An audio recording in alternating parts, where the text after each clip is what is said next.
Boo!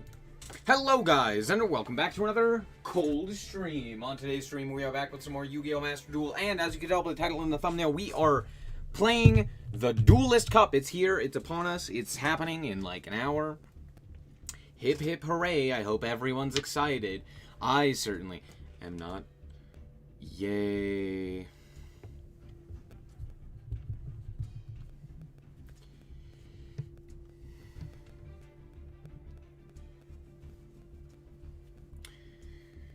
You found out what the real reason why Master Duel is bleeding? Is it because of the metagame being absolutely terrible? The thing that literally everyone has been talking about for like weeks now? Months now? Everyone hates it and has hated it since Malice has been released? Even the release of Ryzeal couldn't save this game. Yeah, not too surprising. Hey, however, there's a thing we have to talk about. Apparently there's a Duelist point reward program, which is something. Apparently, like, by logging in, you get, like, additional stuff. But, like, consistently logging in to both Duel Links and Master Duel. Well, let's see what this has to say. In order to use the Duelist point program currently, you must link your Konami ID with a Japanese country. Sorry, what? To your Master Duel / Duel Links app. Afterwards, various missions on the website become available to earn points, which you can then exchange for various items. Some items have purchase limits, and the exception is that new items will be added regularly to the service. And then you also get a daily login bonus of like gems and crafting points and legacy pack tickets just for logging into the game daily. So here we have the Master Duel missions, and then we have the Duelist Point missions, and then we have some rewards. We have a wallpaper and stuff like that. 520 gems per year? Whoa. That's...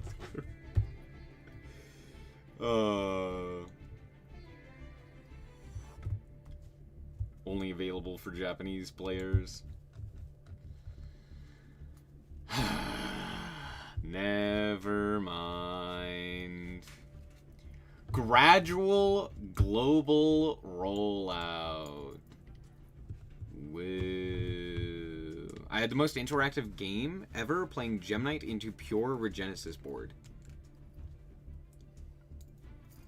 Yeah, because well, I should say Regenesis is one of the most interactive decks. Like, its whole game plan is to play a control game and then just, like, kill you on the crackback. It actually does play the game. However, speaking of which, we are going to play a little bit more Gem Knight. And we're going to hope and pray that we actually get to play Yu-Gi-Oh! Today. We probably won't, let's be honest, but hopefully.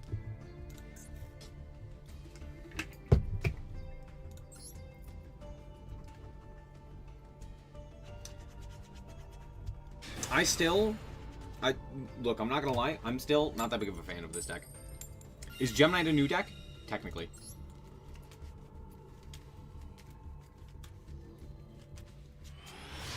Xe Armor Slop? No!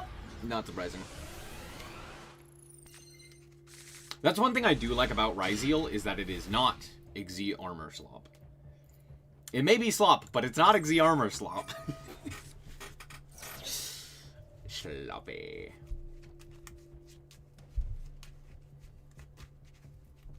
Bro's name is Jim Dandy.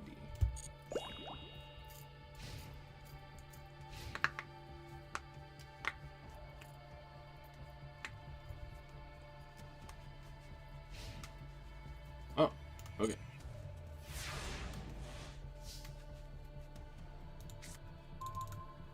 What if I just passed? Thoughts?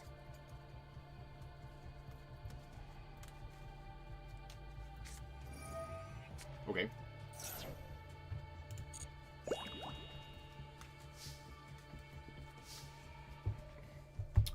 I'm trying to think if I actually accomplish anything by, like, normal summoning here. Scatter Fusion. Your opponent controls a monster. Yeah. We'll just pass.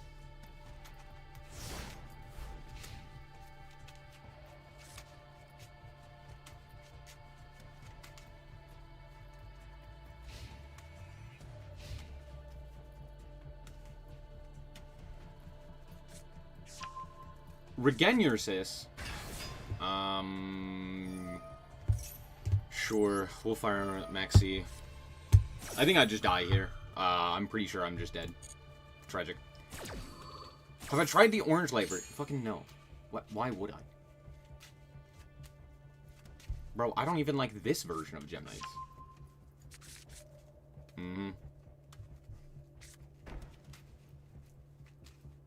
Okay, never mind. My opponent's bad.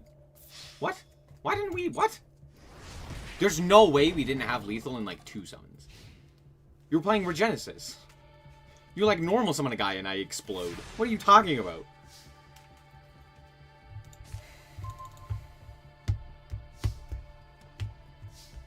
I do die to Ash Blossom here. But there's, like, literally nothing I can realistically do from this position.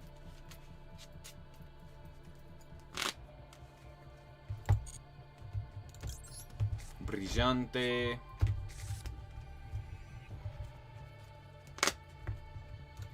We'll go Brillante. Ash. That's, insanity. Okay, what? Oh, hold on. No. I do want this. I just used the correct material this time. Thank you. Thank you. Thank you. Brillante. Chain link 1. Chain link 2. I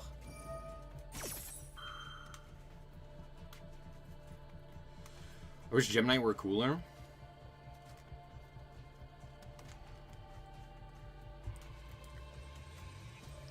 I think Gem Knights are fine. It would be nice if they did more. Pancarnate. True. It'd be nice if they did more, but like, it's fine.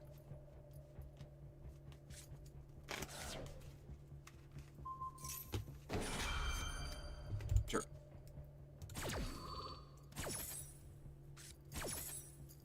Big. Add Hollow Core, back to hand, summon Neparim, pitch the Genis, I guess. Genis, like, it's a way to chain block. Don't think about it. Don't think about it too much. I mean, to be fair though, they would probably have like Valor or something of that nature if they did have a way to interact. It's fine. Add Dispersion. Let's go Hollow Core. This says normal summon Gem Knight, right? A gem monster. Yeah. Okay. So I can't normal summon Fear Loss, even though I... What if I really wanted to?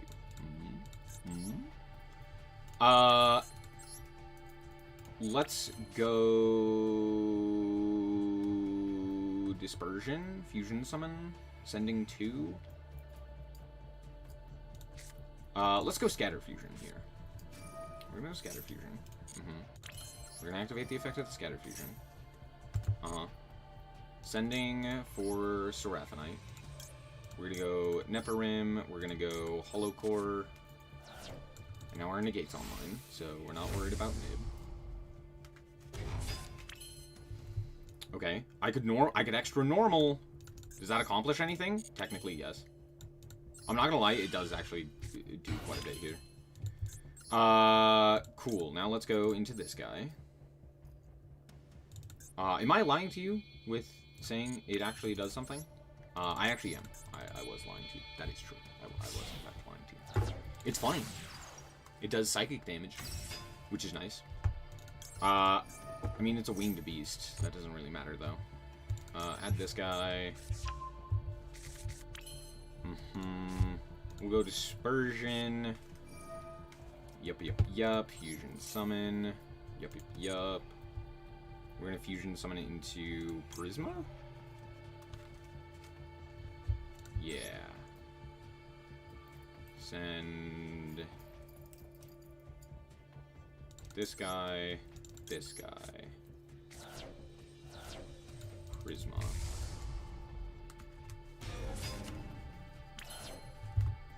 Okay. We'll go like this. Send... Am I stupid? Probably, yeah. That's fine. We'll go Gemnite Fusion. We'll banish the Topaz.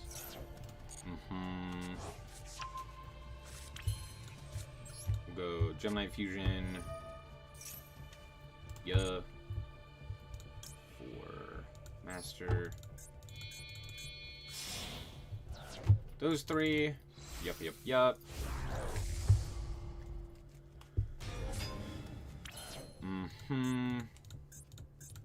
We'll go Master, Summon, 1,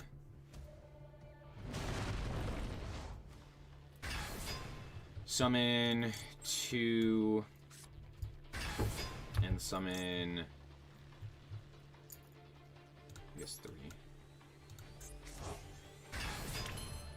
And then we'll go Quartz. This guy. You, and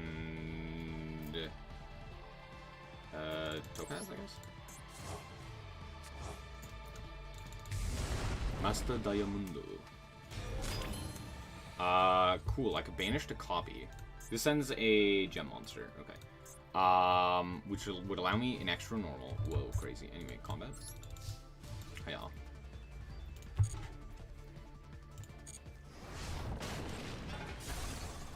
Why does Ruby have an animation but not Master? Don't think about it.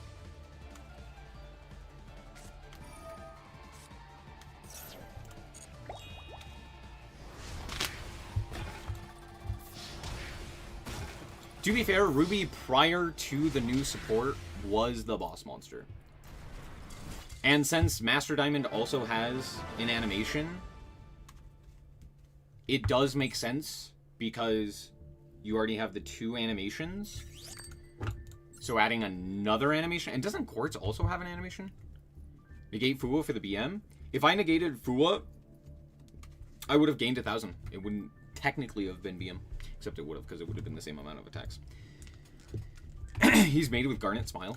True.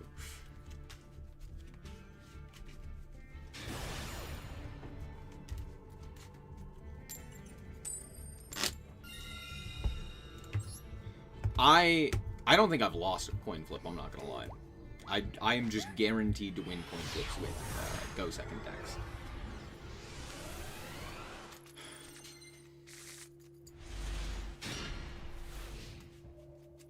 This is not a great hand. It's not terrible, though. I draw the traps like it's my job. Hey, he's just like me for real, for real. What is the likelihood they drew Ash Blossom and Joyous Spring? 1,000%. 1,000,000%. A kerjillion%. Oh no!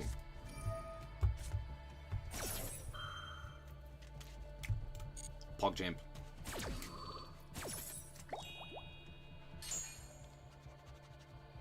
I'm guessing this is make Albion.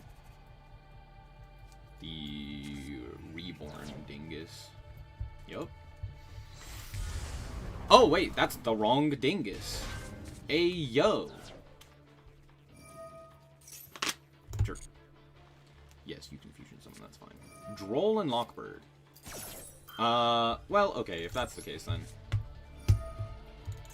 I'll impermanent ass. Heavy Storm does go crazy here, that is correct.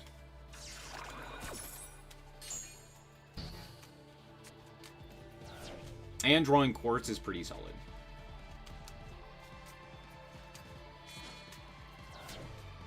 Also, hold on. Wait a second. Droll? In Branded? That better be a one-of. If that is at 3 in their deck, I'm gonna lose my mind. There's no shot. Branded Beast. Pass. Set a card. Set Branded Banishment, right?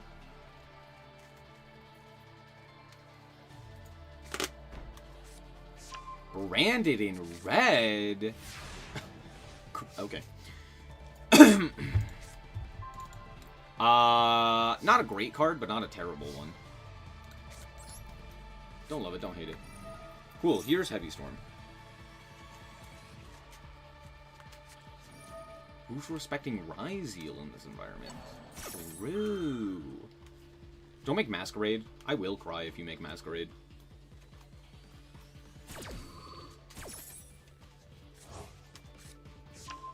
Malice might be a good investment. You think?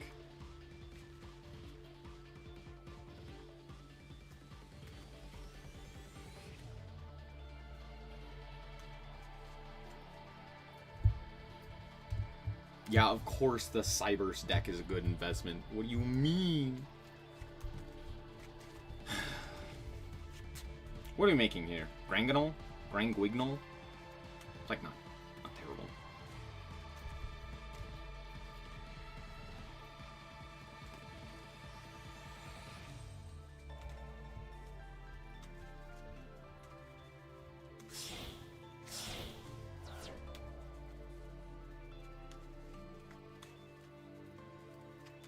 Who plays Branded Beast? I don't know. Are Splash Mage's days numbered in Master Duel? I sure hope so. But I have very little faith in, well, Master Duel.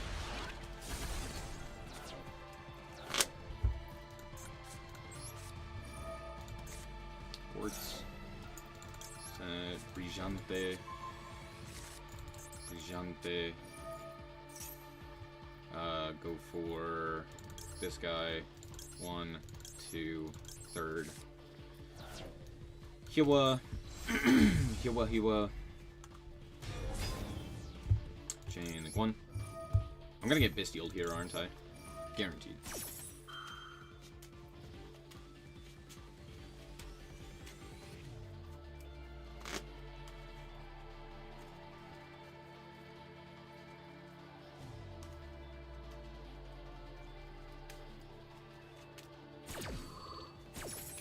Surprising.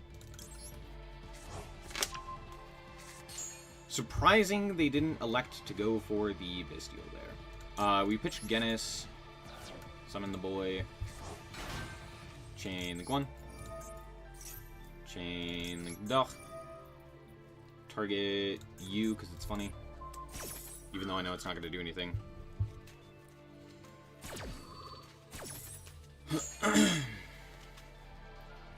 Add Dispersion.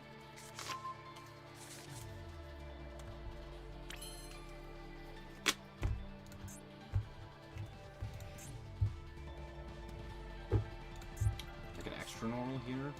That is a choice. Let's go Brillante. Tribute Self. Summon.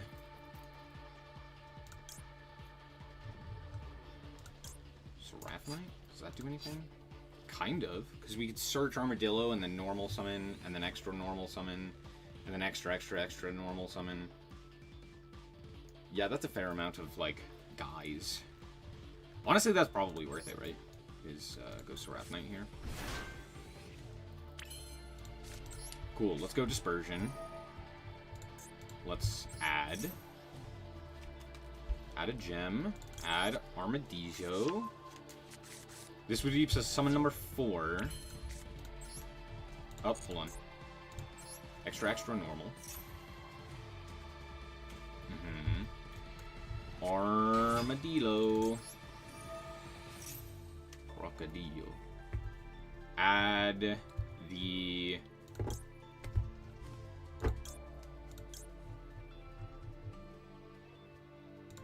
I don't know. Nepirim?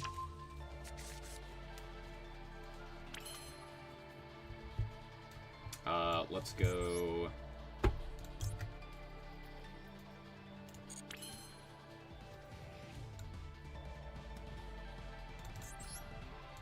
Let's go this guy. I'm almost certain they have a Bestial in hand. Like, what else would it be? Other than Bestial. Let's go Quartz. Add Quartz.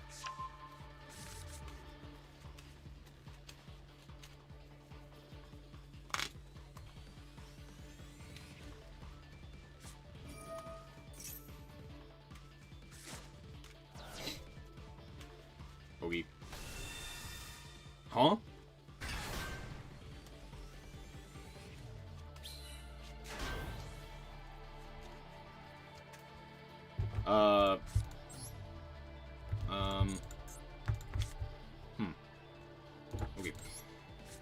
Gemini Fusion. This is a rock. Oh, this requires gem monsters. Never mind. I guess we do this one.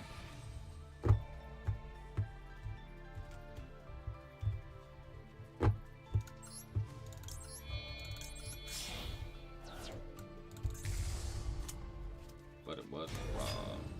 It was a rock lobster. Rock lobster. Rock lobster. Let's go dispersion.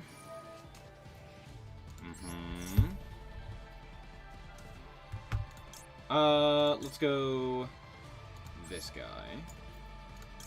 Let's go 1.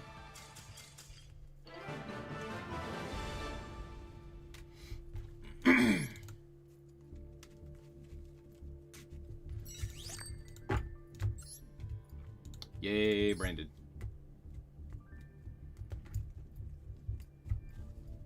Having Hollow Core Engrave is giving me a heart attack? It's fine.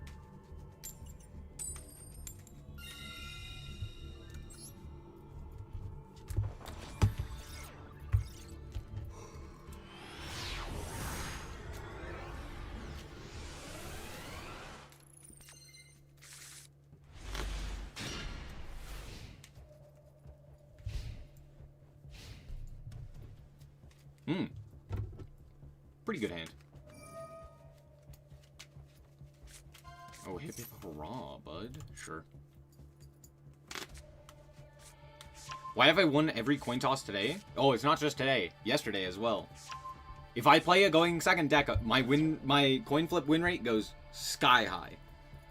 Just, like, consistently. It's wild.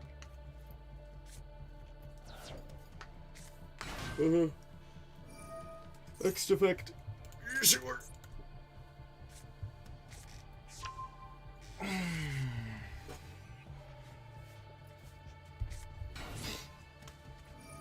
Swole. Sure.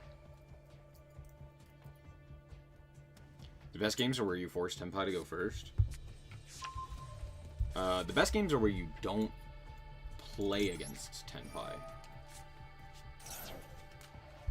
Oh, cool.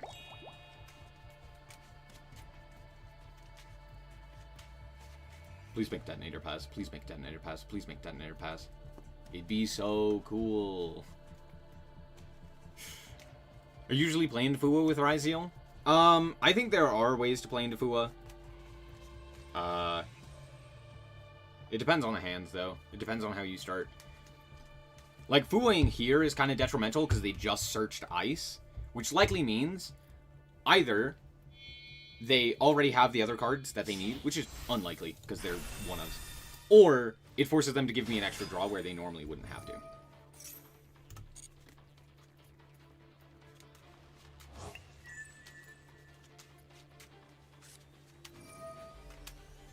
Sure. Yeah. For sure, bud. Go for it.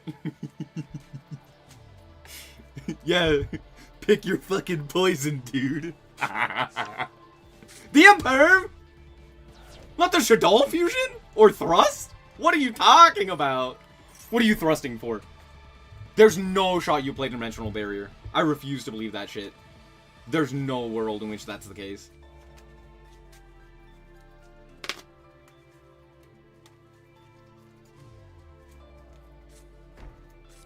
Okay, sure. This is special summon the monster. Okay, sure.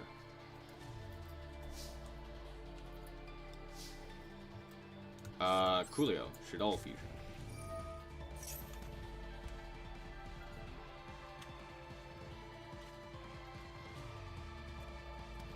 Oh, that's the end of the game! Anti-spell? They wouldn't have been able to. We go Genis. This guy. Constructo. Chain link 1. Chain link 2. Chain link 4. Detonator.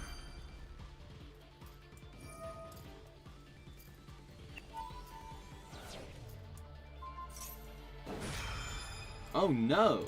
Anyway.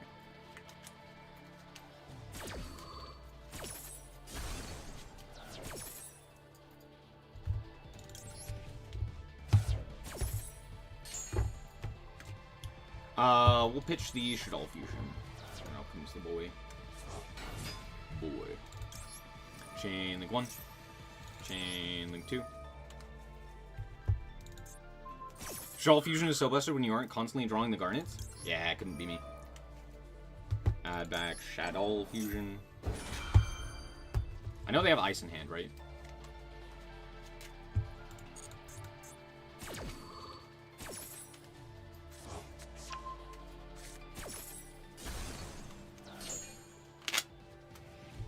Coolio. We're gonna add to hand the Hollow Core.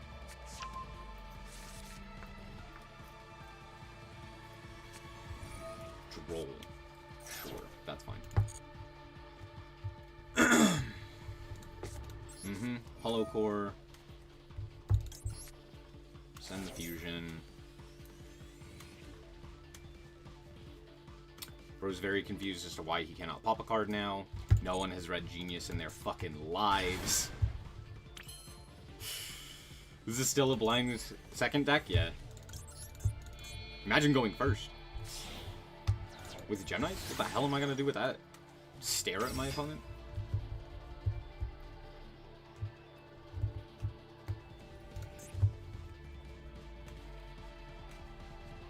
Booda booda. There it is! Like exactly 3. Sick.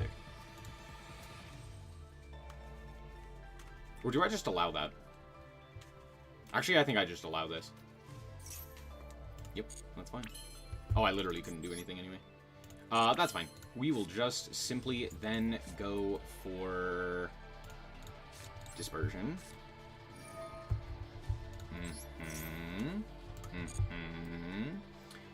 We're gonna make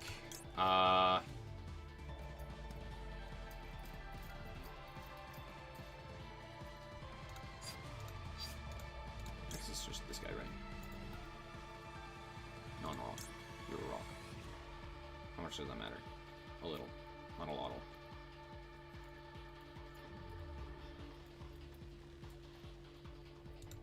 You're also a rock.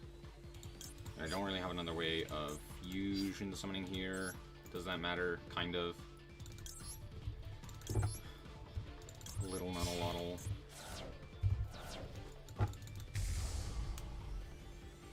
Diamond Dispersion. We'll go Quartz.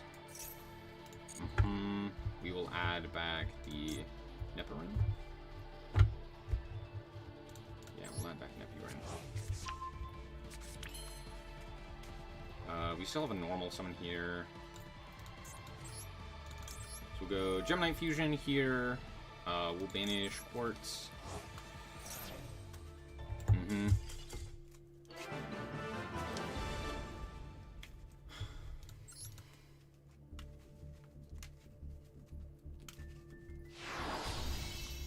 Yay, we made it to Diamond. A tragedy. I will say those games were better than yesterday, but not by a lot. This deck still is just it just feels like Tenpai, where it's like, cool, stop thinking. Like, okay, yeah, fair enough.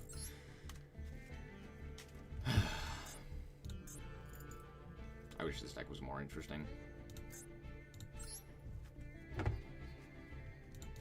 What am I missing? I'm missing Brillante. I'm missing Dispersion. And I think I have 3 Neperim, right? Yeah, I have 3 Neperim. I want like Fua and stuff. Bruh.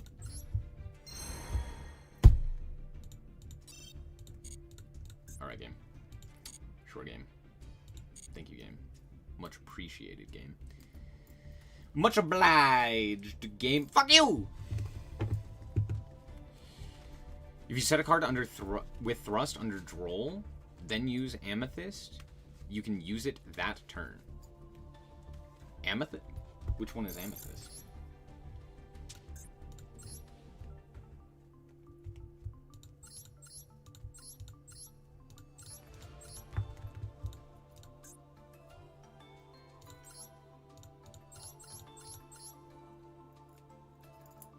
Oh, because it bounces. Yes, that is how cards work. Should we be playing this card? Probably not, right?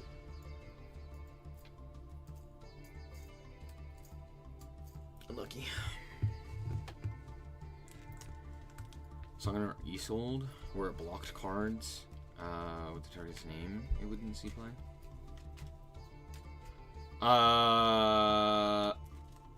Well,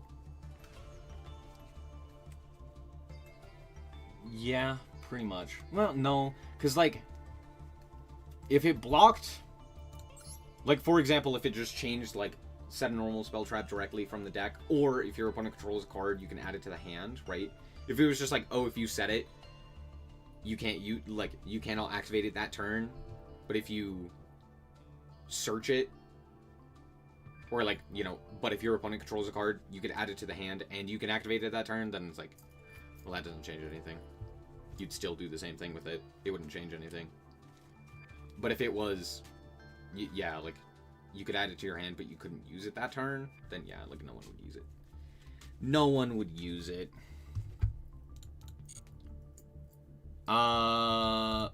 Cool. Typhon? Should I be... I don't think I should be playing Typhon. Side deck going first. Yeah, what about it?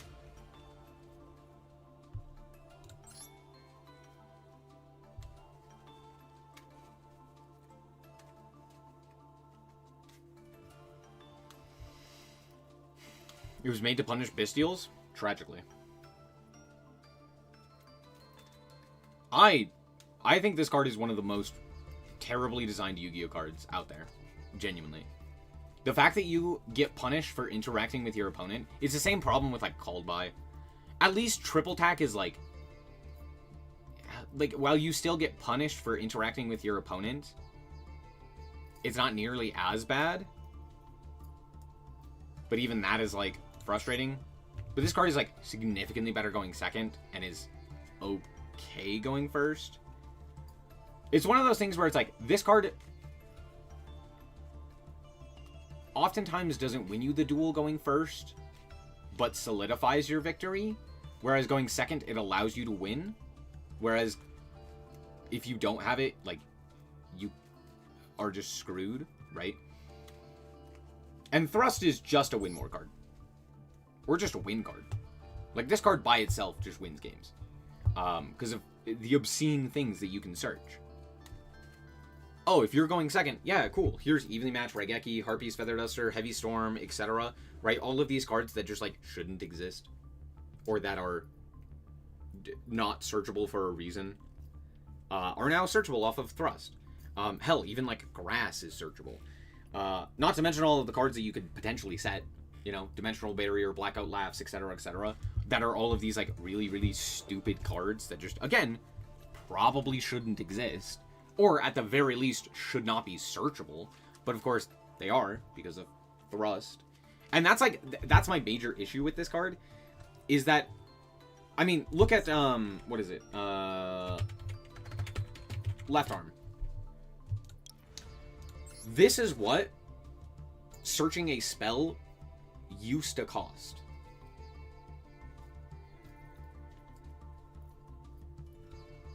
Feather Duster is searchable in Harpies.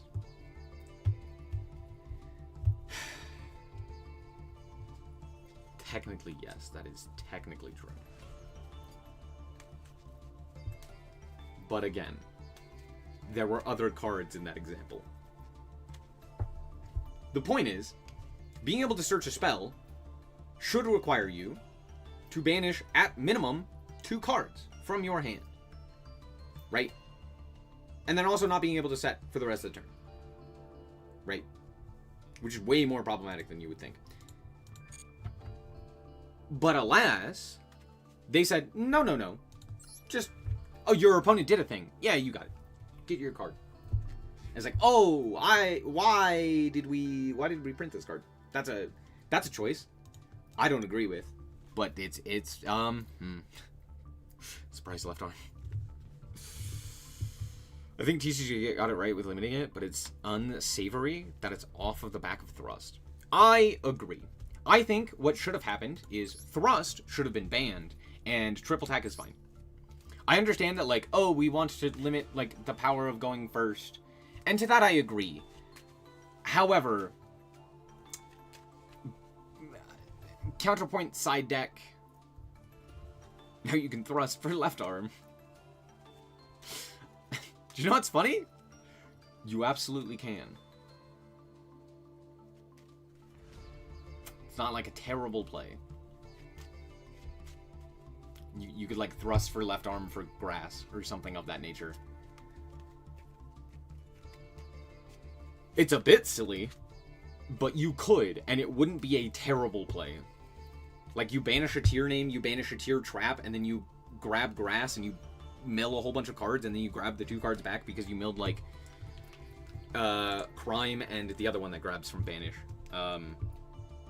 Which name I can't remember. It's the spell. Is it Grief? I think it's Grief, right? So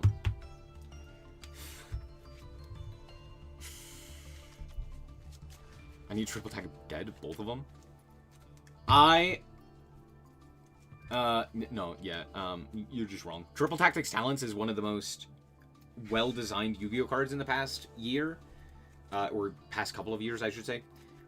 This card and, like, Forbidden Droplet are 2 of my favorite cards of all time. They're so insanely fantastic in the way that they function. Triple Tactics Talents feels good. It's so cool to activate. It's one of the most satisfying cards to activate. And while it is disappointing to have it activated upon you, it's not a death sentence. It can be. But again, in situations where Talents is looking at your hand, you're probably already fucked, right? If that's the situation, you were probably already doomed because of how powerful going first is, just generally in Yu-Gi-Oh! Right? If going first needed Talents to be balanced, or, like, the Talents hand rip and look mattered more in going first, I would be like, yeah, I agree with you. But it just kind of doesn't. Like, going first is such a massive advantage in Yu-Gi-Oh! That's like, eh.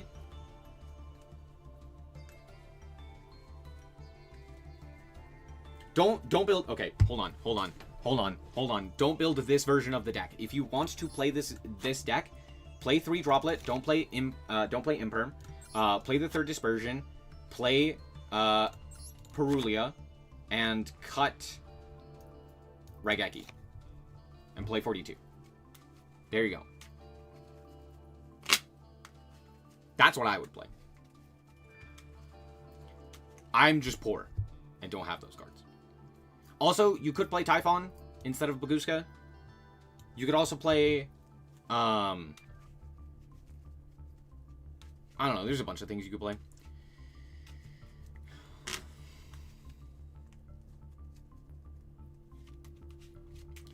Talents Take versus Ryziel has won me most of my games against them. Yeah, Talents Take is pretty solid. How have gems done for me in the ladder? They've been okay. I'll give you the quick thoughts on gems. I think it's basically Tenpai.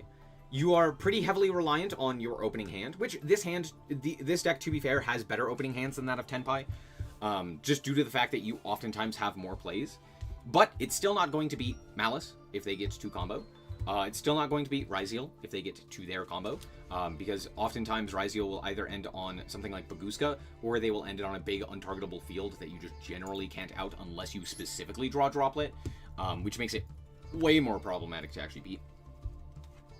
I even would say that it's not great into, like, Mermail or Memento. It's not terrible, but, like, it's not exceptional into them. Blue Eyes can also be fairly tricky due to the fact that a lot of Blue Eyes players will end on like Siffer and the Omni Negate guy, which is like nigh impossible to beat. It's like, cool, again, it's draw Droplet and pray, right? And that's where a lot of the issue comes from with this deck, is that it's pretty heavily reliant on like Droplet into a lot of established boards right now. Obviously, if you draw, you do just win the game, but like, if you don't, well.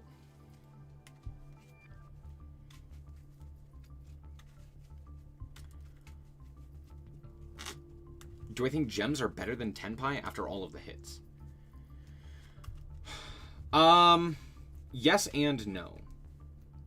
Tenpai has the ability to play the Sky Striker cards, whereas Gem Knights don't really have the capability of doing that. Technically speaking, they could. Realistically speaking, they kinda can't, because the Sky Striker cards don't really play very well with the Gem Knight locks. Meaning, if you want to, like, you know, if you want to, like, set Brilliant Fusion or something of that nature off of Quartz, or if, you know, you want to go into, like, you know, Phantom Quartz or something like that, it's, like, pretty bad to play this Sky Striker stuff. So it's not great. Just search Droplet with the new Dark Lords. True, I hadn't thought about that. But, like, the Sky Striker stuff just gets you so much advantage that, you know, you can also easily tear apart boards. And you can still play, like, the same amount of draw cards. So, there's that. But then on top of that, you have one of the strongest delete buttons in the entire game. And Tenpai being able to consistently go immediately win the game is incomparable. It's the most devastating combo in the game, and it's like not close. I should run Red Reboot. Explain to me why. I would love to know why that is the choice. What do I think of Sales Ban in the deck?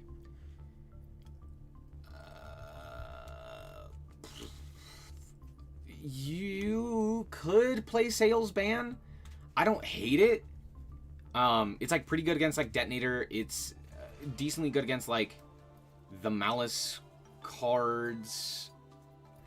It can like force out interactions here or there. The problem that I have with it is, again, you kind of need Droplet.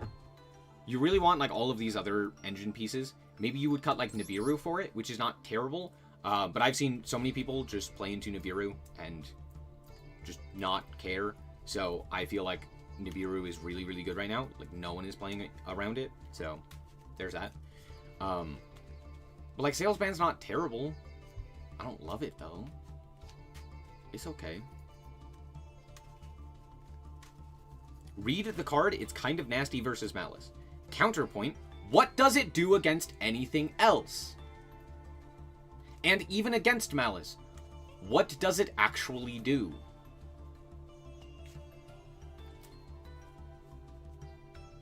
It's kind of a dead card.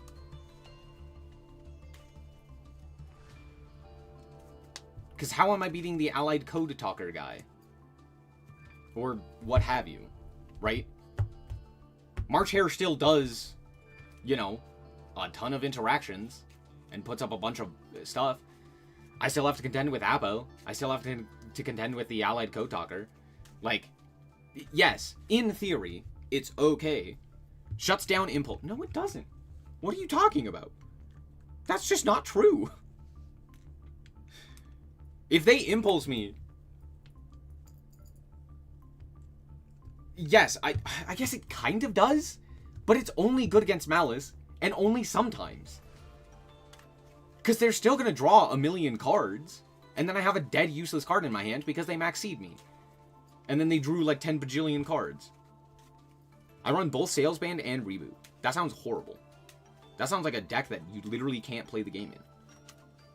What are you cutting for that? What are you playing for that?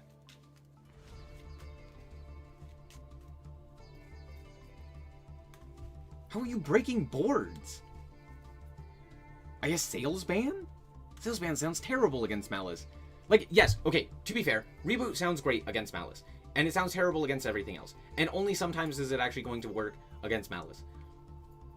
So, sure. Right? Because, like, sometimes you won't draw it. Sometimes it just, like, won't do anything because it won't matter because they drew, like, 9,000 interactions from their hand. So it didn't matter. Right? Or, like, you couldn't push through their end board because of the way that the Malice cards actually work, and they just vomit out a whole bunch of guys, and then they make Access Code Talker and kill your entire board. Right?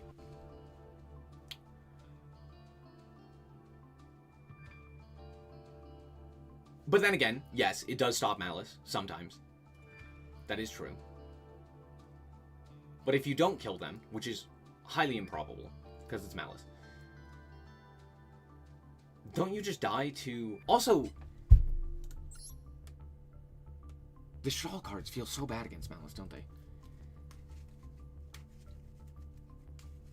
No, not necessarily.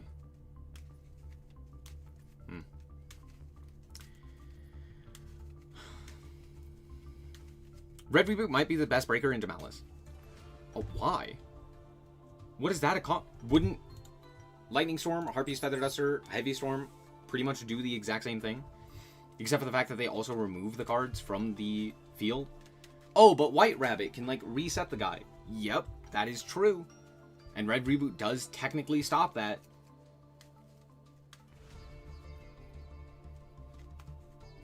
Does that matter? Maybe?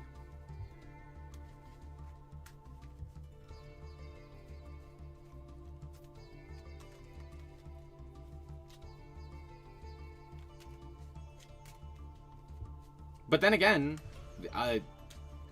what about literally any other deck?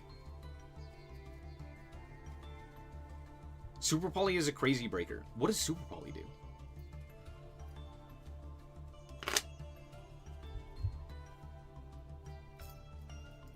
Sales Ban sounds terrible. Droplet is absolutely mandatory. Super Poly is terrible.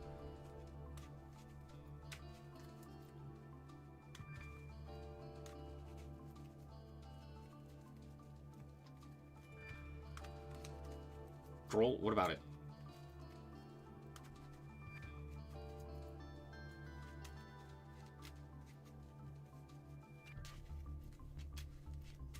No, White Rabbit does absolutely set a trap.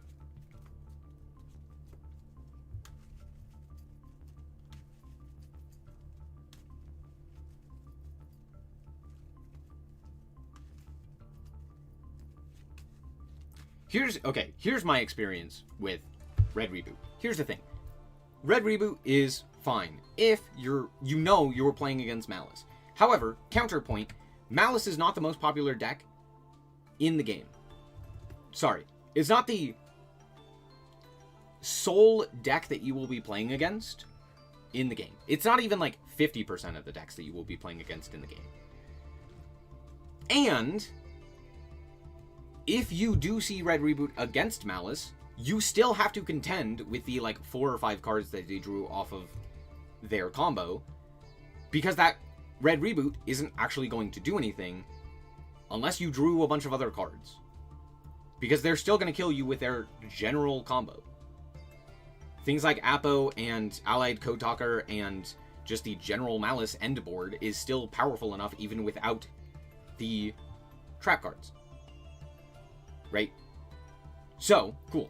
You still need to draw something else, which is not unlikely. Right? However, against Ryzeal, absolutely dead card, useless. Against Memento, absolutely dead card, useless. Against any other deck in the game, pretty much an absolutely dead card and useless. Even against, like, stun decks, it's not exactly great. Because you'd still have to be able to beat whatever normal summon they normal summoned. So, yes, you could play Red Reboot and be like, I'm absolutely just going to draw this against Malice. And just beat Malice that way. Right? It's similar to, like, the Lancia that a lot of people are playing. Right? But the difference is you're playing a board breaker deck, and you can't afford to have a useless card. You are not setting up an end board. Your end board is non-existent. Meaning, if you do not kill your opponent, Red Reboot is not very good, and Malice is one of the most difficult boards to break. Yes, this deck can break it. It is possible to break it. It's not consistent because it requires specific cards or for the opponent to not have comboed off into anything, right? Which, if they don't do their full combo, you're probably winning even without Red Reboot. Yeah? Yeah. Yeah? Yeah. Yeah? Yeah. So unlike something that is a hand trap that actually, you know, has merit just beyond being for a specific deck, even though like Lancia is basically only for Malice, it's because, hey, if I get to play the game, I get to kill you, right? Because of just sheer advantage, right? That's not really the case with this deck. Like, that's just not how this deck functions. You can kind of do things, but not really, right? You're not setting up an end board. You have to basically kill them. Similar to that of Tenpai, right? Like, Tenpai's not setting up an end board. You basically have to kill them. If you don't, you better hope and pray that they don't top deck or have the ability to continue playing, because you will lose.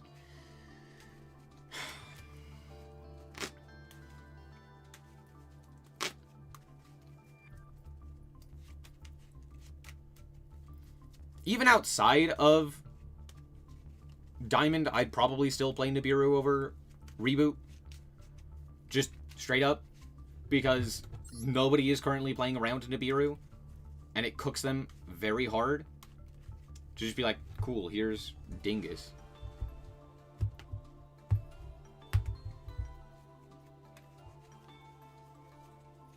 So, there's that. Super Poly breaks Malice and Memento. But I can't find a fusion for Ryzeal.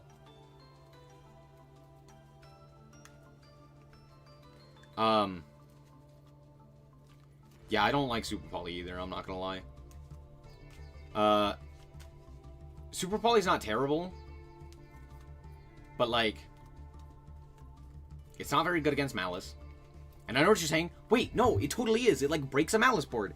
And the answer is no, Malice is entirely, almost entirely, utilizing the just sheer advantage that they get. So, again, if you don't kill them, which their board is incredibly sticky, you do just die. And so if you have, like, Super Poly in your hand, unless they're on, like, a half board, that Super Poly's not going to matter, because they're just going to, like, vomit out 10 other cards and be like, alright, break my board. And while this can do that, again, it kind of requires other things to work. But it's like, okay, Super Poly doesn't contest the March Hare in hand, it doesn't contest the trap or spells, or anything of that nature. It doesn't contest the Reborns, right? And yes, you can get rid of, like, Apo or the Kotalker, but that doesn't nearly matter as much as the, like, 5 to 6 hand traps in the opponent's hand that are going to matter way more. Droll?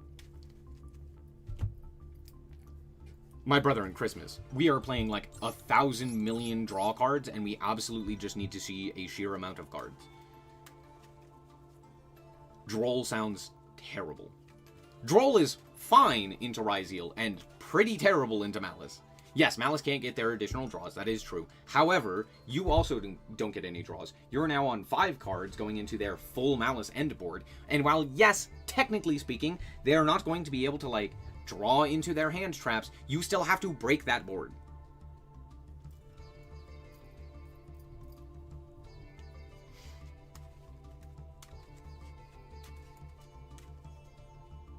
Ideal hand? What do you mean, ideal hand? If a Malice player starts playing the game, the Droll does not matter.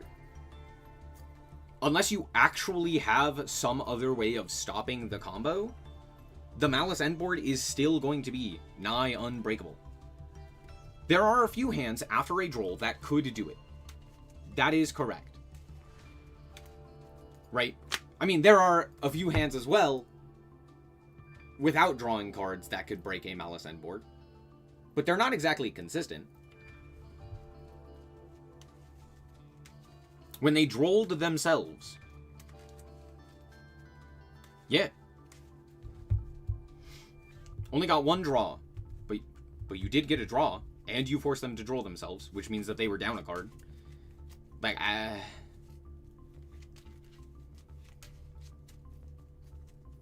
Perfect hand scenario is always cope. If you need 2 cards to beat a board, then you need a way to see those 2 cards. Exactly.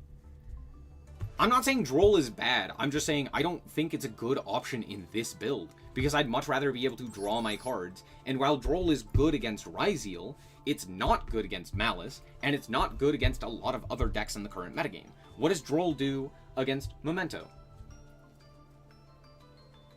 I don't know. What does Droll do against, okay, Droll against Mermail is actually pretty good, so there's that.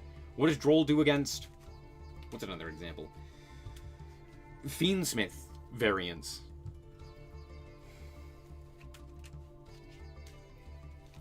If you wanted to play, like, more hand trap variant, sure, you could do that.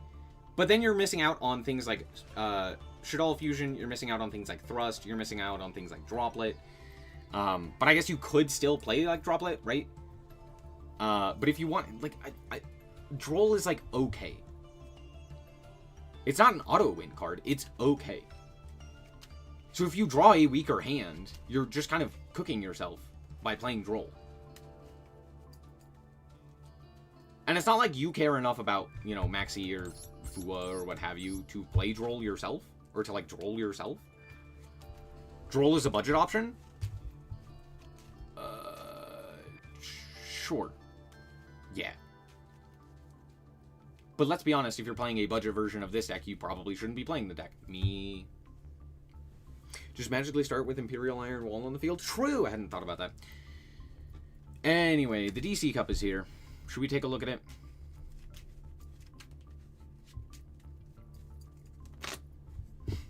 Raigeki, Duster, Dark Ruler no more, and 2 starters. True.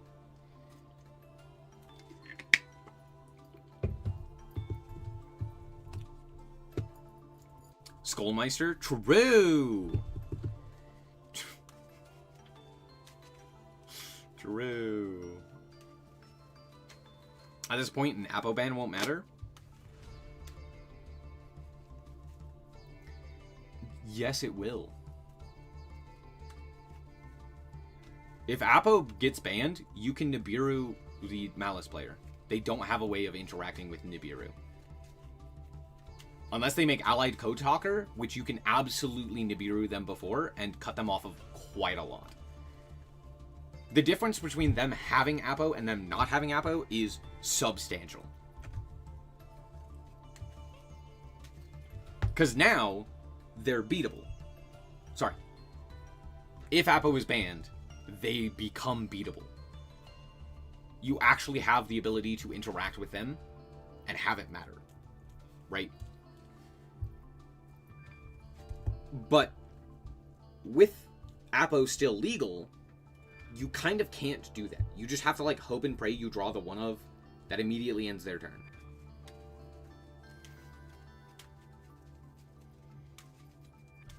If Apo get bans, we're closer to a future with flying cars. True.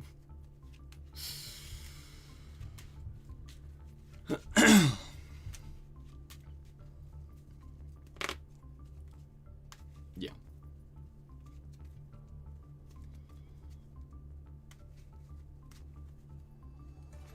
Don't make charts for hand traps like Tombox does. Anyway. Okay. Red Reboot is a fine option. I don't like it. I don't think it's worth it because, 1, it's not a spell that you can search off of something like Triple Tactics Thrust. 2, it doesn't actually help break most boards.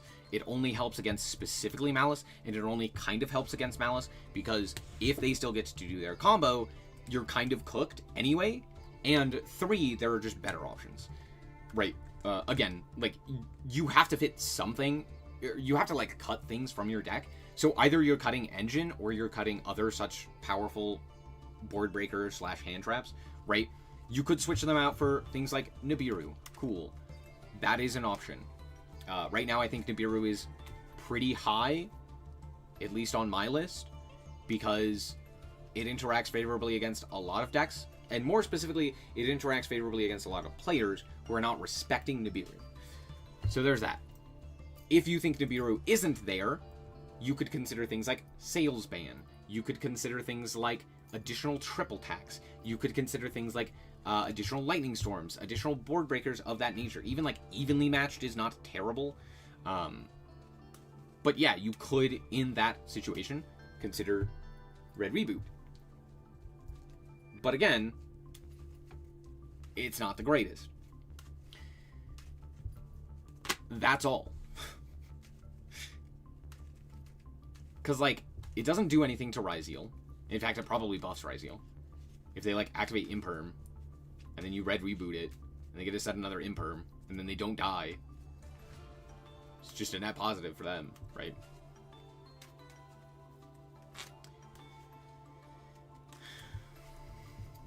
Nib now has 600 attack. True.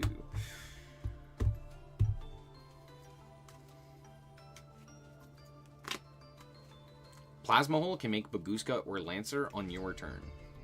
Are people still playing Plasma Hole?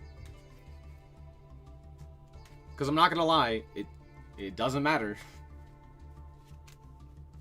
If they're still playing Plasma Hole. Or I should say, if that is what's the difference is between you winning or losing, then damn, unlucky. I don't think Red Reboot was going to help you there. If I saw a Decades combo, I'm going to stop you right there. I do not give a shit about Decades combos. I do not trust that man. Not a chance.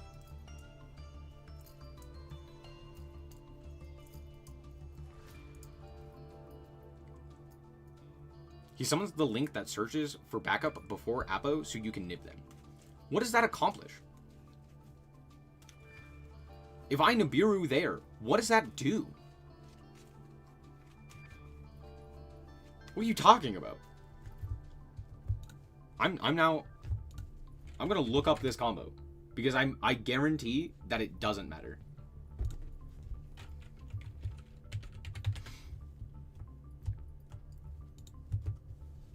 Oh my.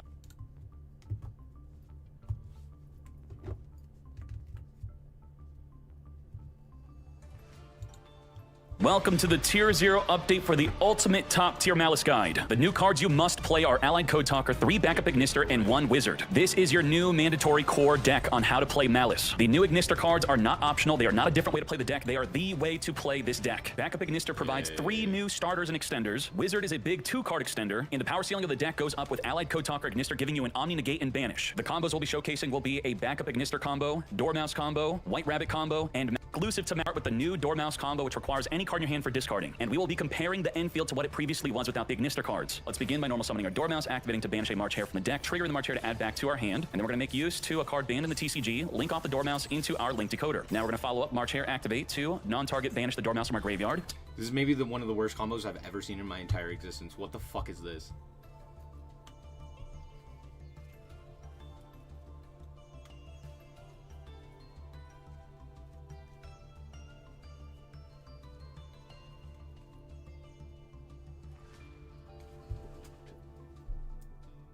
What? What do you... What? Huh? What do you mean by that? What are you talking about?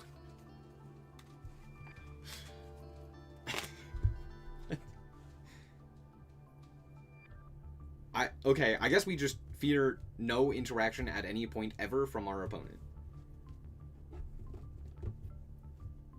It's just like, yeah, fuck it, balls to the walls.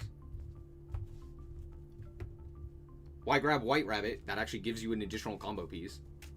When instead, you could grab March Hare and, Prage. Salesman cooks. Salesman is good. I will agree Summoning with March that. Hare, triggering the Dormouse to come forth and I send don't think itself it's back onto the necessary. field. Now we're going to It's turn not all 3 into the Red Ransom. You want to chain link block the Red Ransom, put it on lower chain link 1, with the decoder on chain link 2. Thus now What the fuck does this do? This dies to Nib! What are we doing? What the hell? I guess technically it doesn't die to Nib, right? Like, technically speaking, it doesn't, because if they Nibiru here before the Apo, you can go Field Spell, banish the Quick Play, banish the Red Ransom, and continue from there. But, like, you could also have a trap in addition to this. Huh?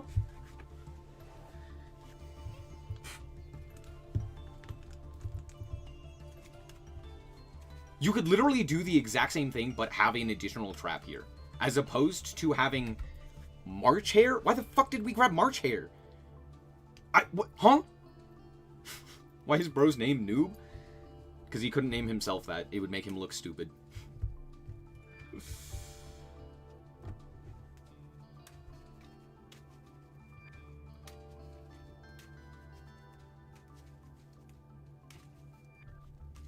But even then, I'm still nibbing his ass. You gonna give me a free Nibiru? Hell yeah. Lizardos line is far better? No. No.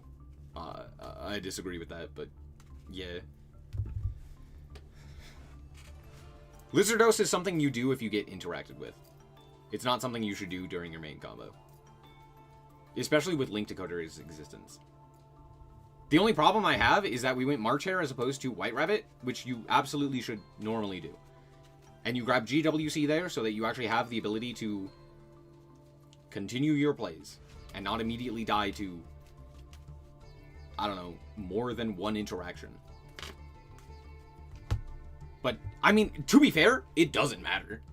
You still make the end board. There's like a million ways to play around a million different things. So it's not like it actually matters. But technically speaking, I don't agree with this. Reborn back decoder. Let's resolve the red ransom searching for our mouse in underground. Now, this is where they would have to Nibiru. This is a Nibiru check. They're going to expect you to summon an Apollo USA, but we are going to be changing up our play after the Nibiru check. And if they do for some reason hold on to the Nibiru later, we will still be able to play through it. We're going to link off the link decoder and red ransom into our side. Never mind, he loses. White Rabbit line loses to Imperm. In what world? What the fuck are you talking about?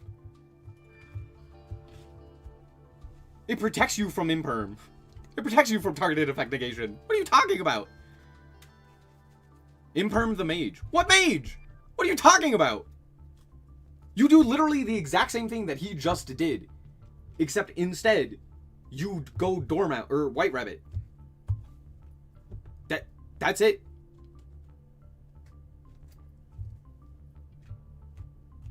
You go Dormouse, banish, grab White Rabbit special. You go Link Decoder, you go Haggard, you banish. It banishes for cost. How are you making a Link 3? You go Haggard. Anyway, it's fine. It's fine. Anyway, let's play the Duelist Cup. Yay, Duelist Cup.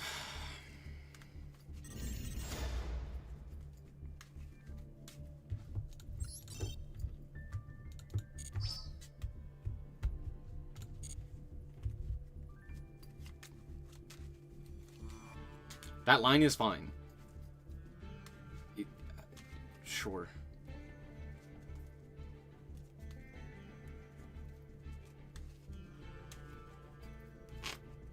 Okay, except for the fact that it's not fine, because immediately after, he made a play that does lose, like, a lot of advantage.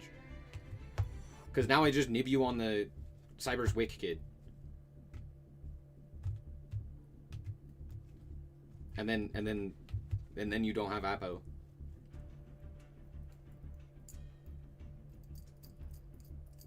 Like, you banish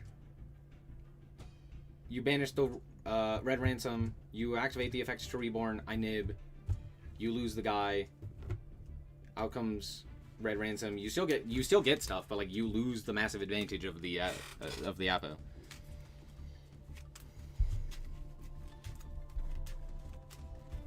Anyway. I have never liked DK's combos because they're so high roll. It is like, okay, here's what you do. You hope and you pray your opponent is not there. And it's like, cool. If my opponent's not there, I'm probably winning anyway. I don't need to hope and pray that they're not there. I need to hope and pray that I know the way to play around specific hand traps. Which is why you play the way that you do. Which is why you make the choices that you do. That's why we go Apo. That's why we do this. That's why we do that. That's pretty much why we play the way that we have and why, like, everyone else is playing differently.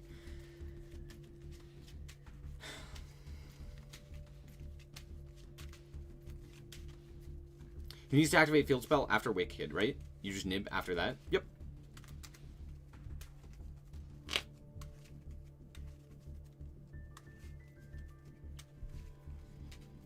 The thing is, I would just watch, like, Pac or Ryan Yu or someone like that who's, like, actually played the deck. And be like, what are they doing? Everyone else is playing TB11 and Transcode. Who is everyone else? Please tell me Decade's not actually playing TB11 and Transcode. Make terrible moves and pray your opponent do nothing about it. The Asians love TB11. Who are the Asians? Was there a deck at Worlds that played TB11? It's like a genuine question. Who the fuck is playing TB11?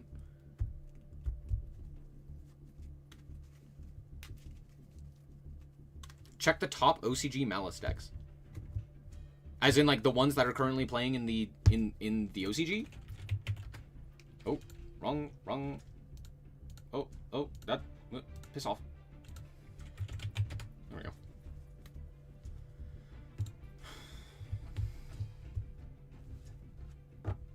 Oh, that's Sky Striker.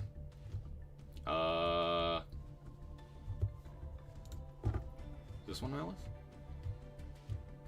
No one's playing Malice here. Oh, this one's Malice. Who are the Patriots? Thank you.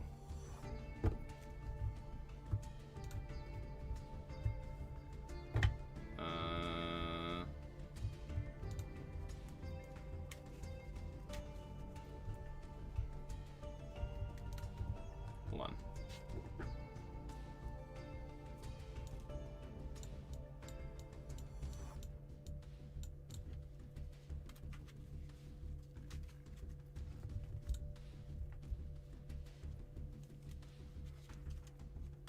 Okay, so counterpoint, side deck.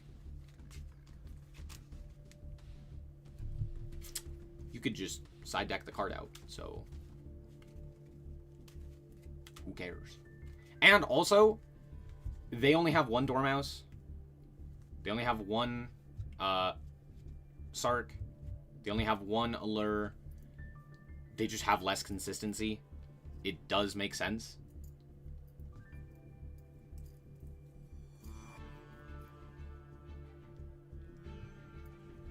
Like, I don't love it, but it does make sense.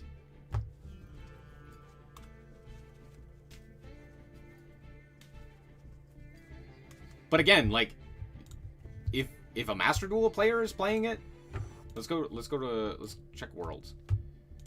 Check the Worlds decks. Let's check Malice. No TB11. Oh, is that the world champ? Interesting. Okay, let's check the runner-up. Yeah. Yeah. What was their Malice deck? No TB11. Let's see. Malice. No TB11. Let's check another one. Yeah, no TB11. Do we have more? Okay, here's Tatsuku's team. Yeah, again, no TB11.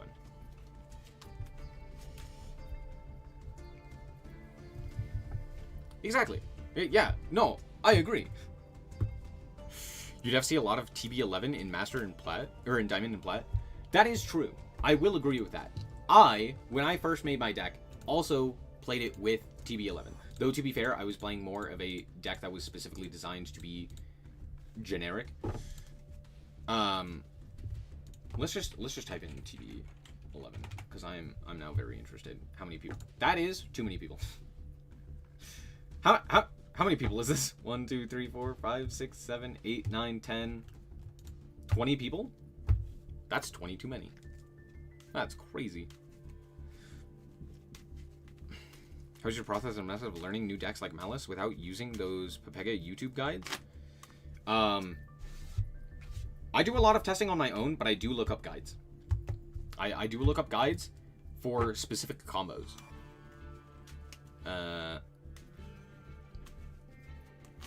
So, Code of Soul and Terahertz 2. See so much of that? Alright.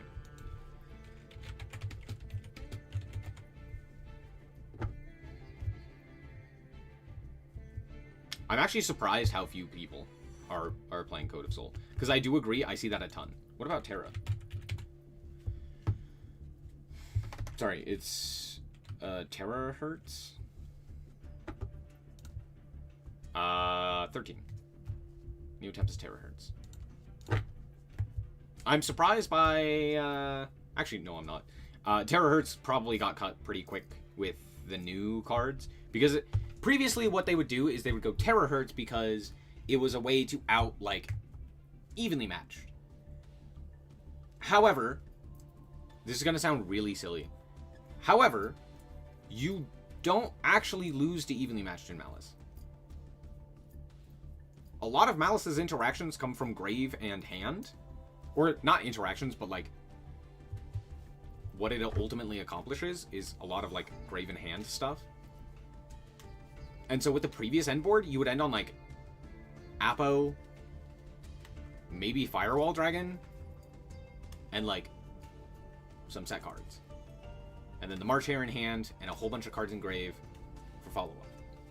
And if you got evenly matched, you could just keep the Apo, and then go, March Hare, and, reborn your guys, and then you still more or less do the same thing.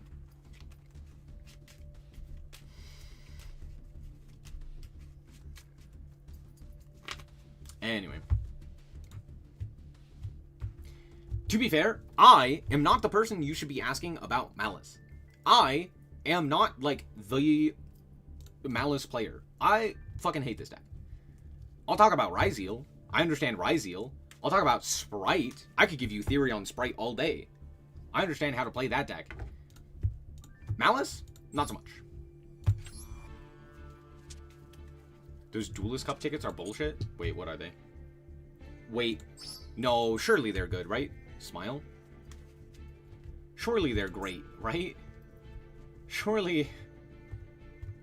Hey, Ruby's in here. It's a bunch of Gem Knights. What do you mean? Dippity! Wait, Dippity's in here! Yeah! I'm not gonna lie. They're better than they've been in the past. This is actually a... There are cards in here that I would not be upset getting.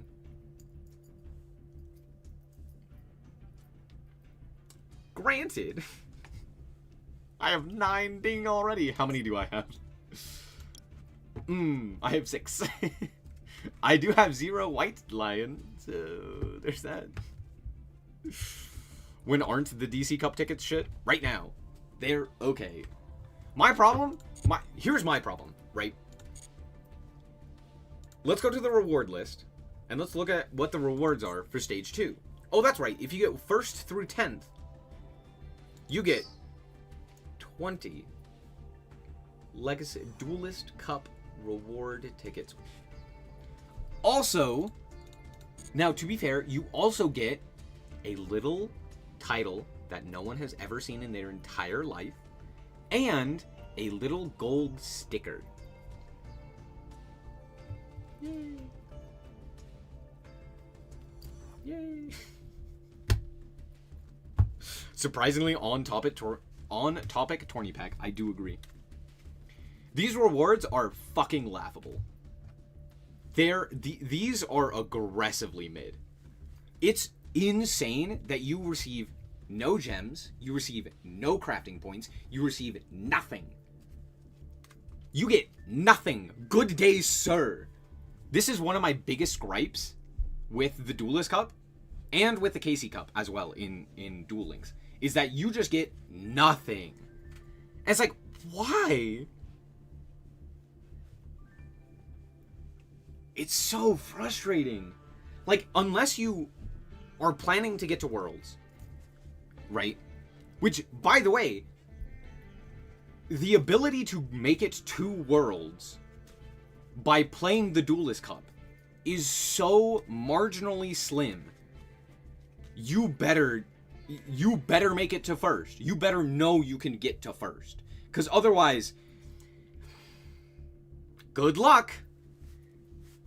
Right? And even then, you better make it to top 10.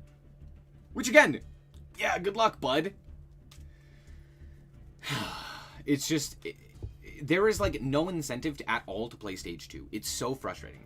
Unless you like the metagame. Which there have been a few of the Duelist Cups that I've really enjoyed. I really enjoyed the Flu one. I know, crazy, but stick with me. I did enjoy it. I really enjoyed the Tearlament one. I really enjoyed the... which one was it? There's another one after Tier that I was thinking of. Oh my gosh, what one was it? I can't remember off of the top of my head. I can't even remember the top decks. But I've enjoyed a few of them. There's been a few that have been pretty fun. This one is awful. Cash? No. This one seems really bad. You liked the tier meta? Yeah. Did you not? You will not get the first one anyway? Tatsuku will take it first? Nah. It's gonna be Ryan Yu. But it's one of them.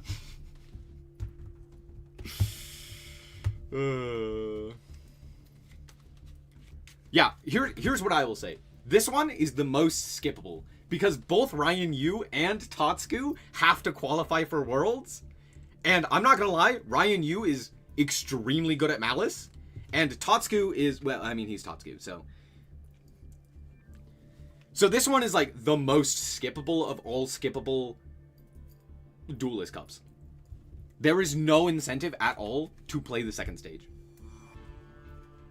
Sword Soul, Prank Kid, Sprite, Runic were my favorites. I think it was the Fire King Snake Eye one that I enjoyed. It was annoying playing against Yubel, but the Fire King Snake Eye stuff was really fun. I can't remember the exact metas for them, but there were a few that weren't terrible. But most of them have been like really annoying.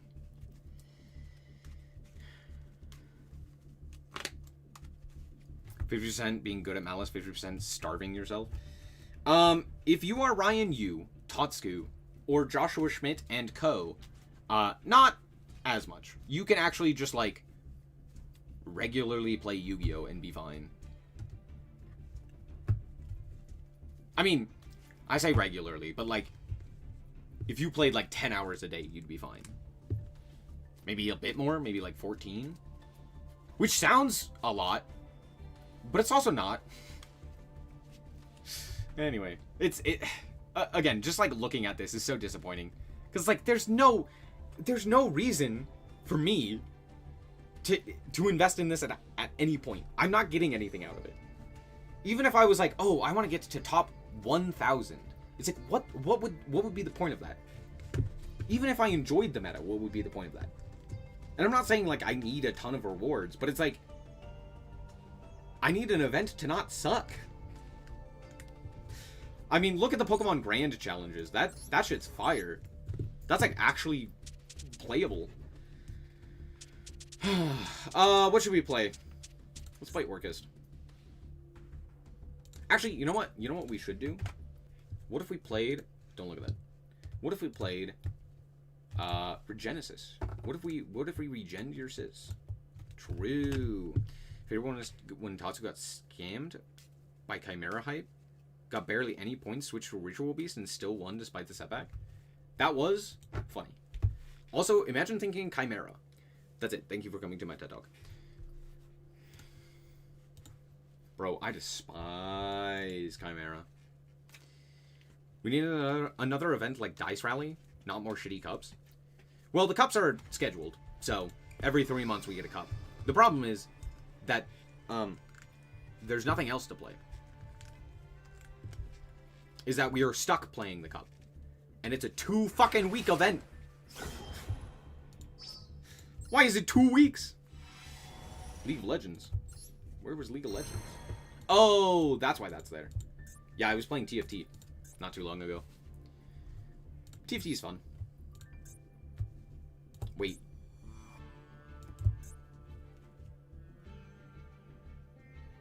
If I liked autumn colors, I would like this board. This board is actually not bad.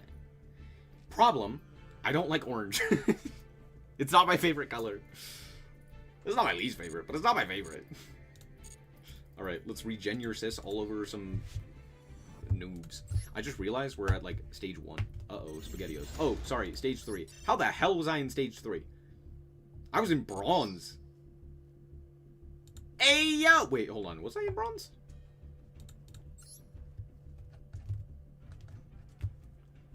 I was in silver. My bad. My bad. 7 out of 10. Too much orange. Autumn is the season of cleaning your yard every day. That is true. That is true. I like this board, but I don't like spending 500 gems. Then you don't like the board. Am I wrong? Played 4 duels and none of them Malice, and my only loss was the Mirror, who resolved Fua and Maxi. Cool game. 10 out of 10. No. I agree. Phenomenal games. Just resolve draw 26.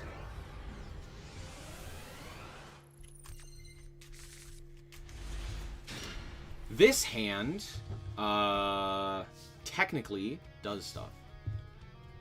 But only technically. If this doesn't resolve, I don't have a play. Okay, well, it did resolve, so now we have plays. Hip hip hooray. In TCG land, I'm trying Dragon Ruler again for no reason. Why? What do you mean?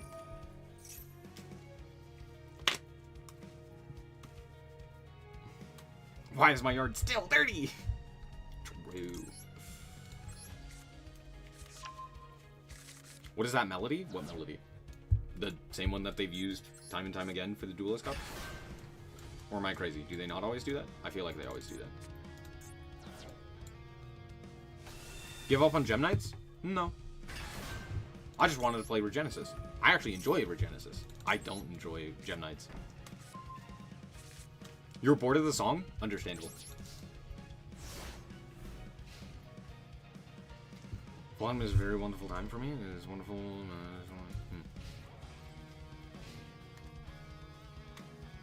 Can't beat Baguska with gems. True.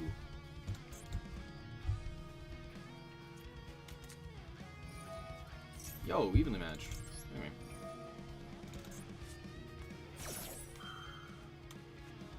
Yep.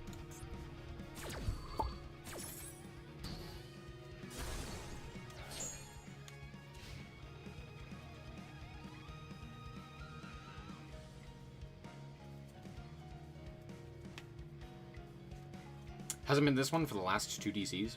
I don't pay attention. That's great. I also have never paid attention to that. Add a trap trick monster from your deck to your hand. Sure.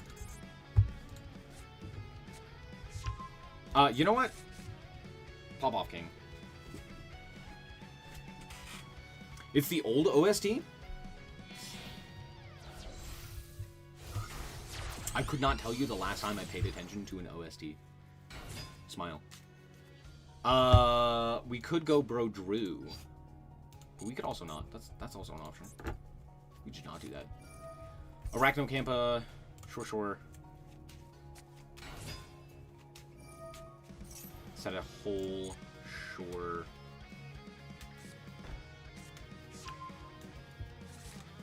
Politea. Mm-hmm.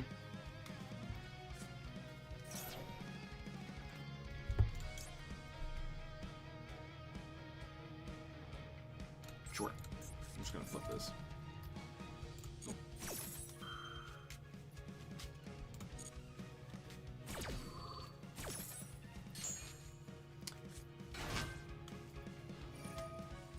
Uh-huh.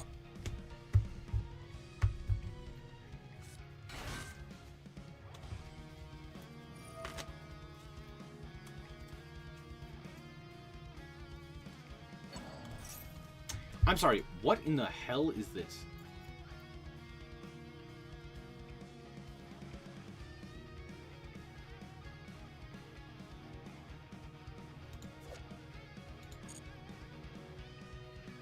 Well, anyway.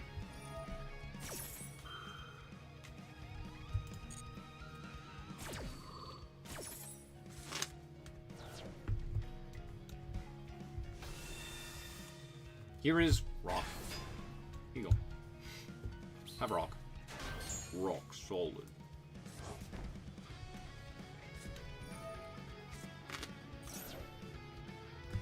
Yeah, for sure, bud.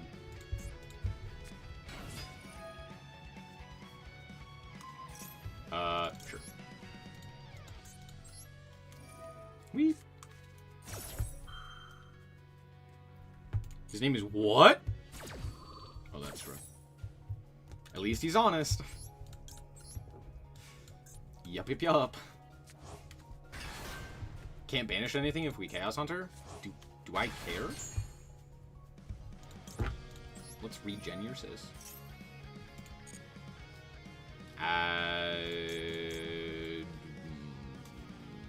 Dargan? Yeah, we'll add Dargan here. That seems pretty good.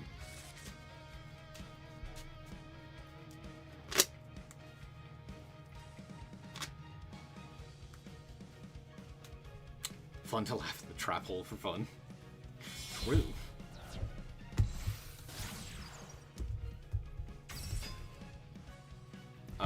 Sure. I'm gonna summon this guy. He's just here for a good time, not a long time. Because, like, we have the ability to do it. It doesn't do anything. Sure. Yeah. That's fine. Yep.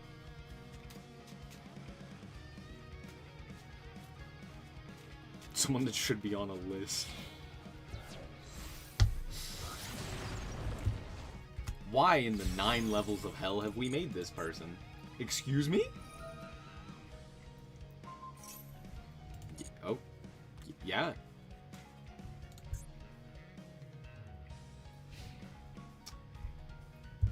Incredible. Alright, let's go Birth. We'll go Sage. Yep. Go Archfiend. Yep. Go Dargan. Yep. Now, do you have anything engraved that I would like to banish? No. Okay. Then we will simply not all your Drake. If only banishing wasn't illegal. It was only a negate. It didn't actually do anything. Yep. Yup. Anyway, here's Archfiend. We're gonna reveal Dragon. Why can't I face some Trap Trick? Because you're not at literally level 1. Grab Warrior. Alright, here's Sage. Here's Warrior. Tribute Warrior. Get his ass. Summon Dargan. Dargan. Get his ass. Cool. Normal Ecclesia. Could I have just gone combat? Yeah. Am I going to do that? No. That'd be, like, smart and intelligent. And not rude. And of course I'm gonna be rude.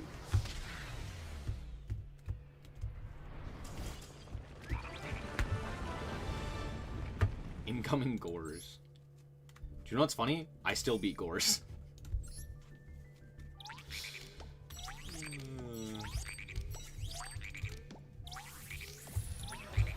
Hey, level up.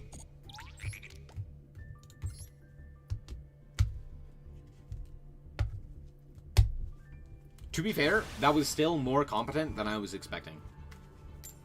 That was still a better deck than I was expecting. I was expecting pretty much nothing, to be fair. I was expecting, like, 60 card Blue Eyes with Highlander format rules and no actual playable cards except for Blue Eyes. And what we got was an actual competent strategy. Was it the best strategy? No, but it was competent at the very least. So there's that. Here's Warrior. Here is Guy. You like my guy? He's cool. I like him. You gotta add Dark Spirit Mastery to your Genesis for 6 ways to add. You're right, I could. That is true.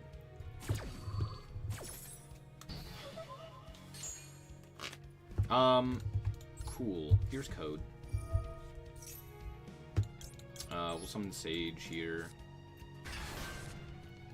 And then we'll summon Warrior. And go.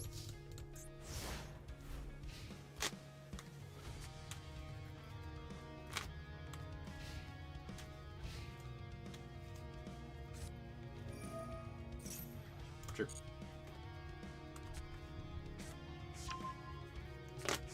Lurie, he's the star of the show. Lurie, sure. Do I bounce this? What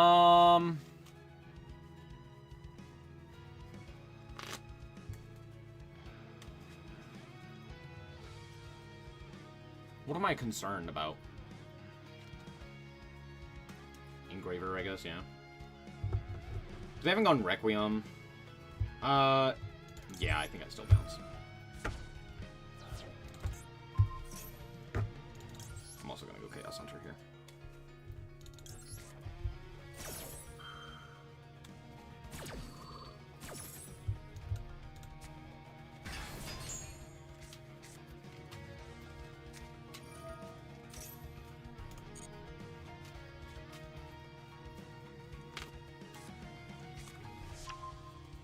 Of course, it's goddamn Makonko. Yeah, sure.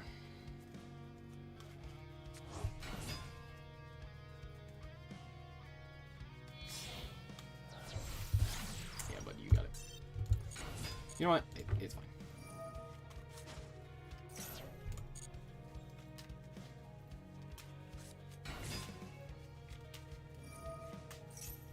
Nope.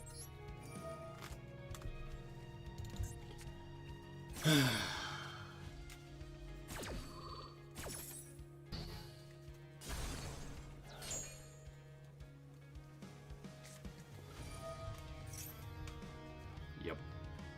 Huli. Fucking of course. Ugh. God, what a terrible game. Sure.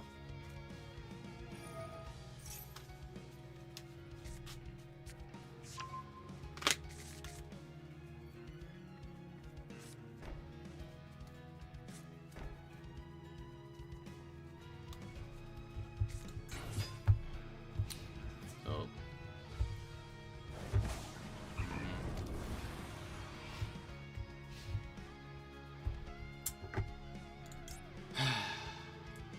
Sure.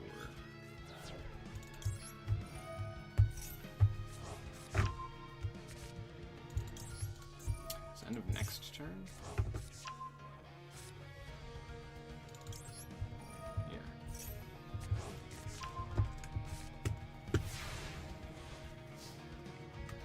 And I love that I can't target anything here. That's my favorite.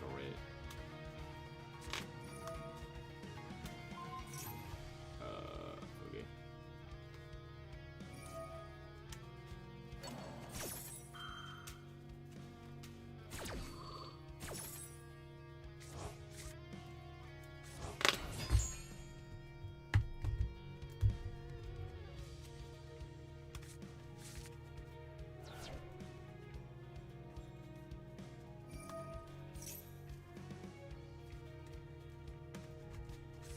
Do I have an out to this? Typhon? My out is Typhon. Isn't that funny? Typhon, bounce, and then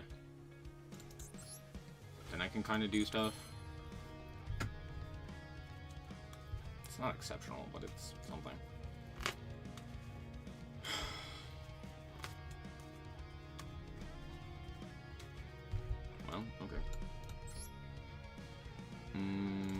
Sage.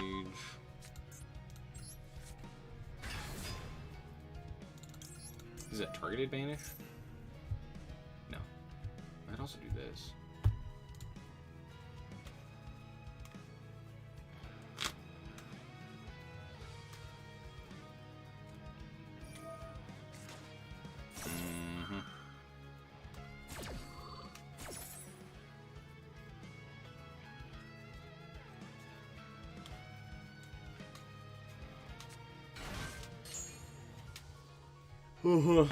Sure. We will add Regenesis.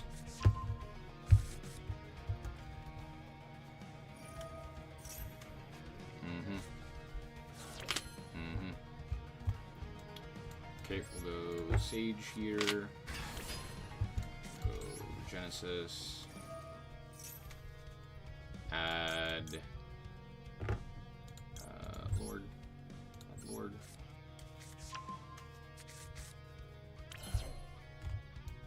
Summon.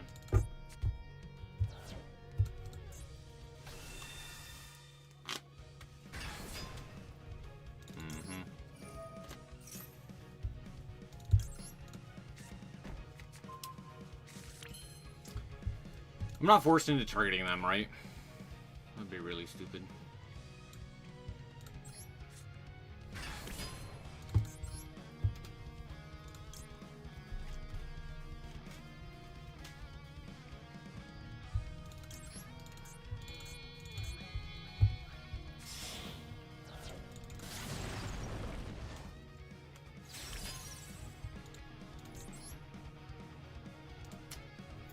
Can I not make Typhon? Did they only summon once?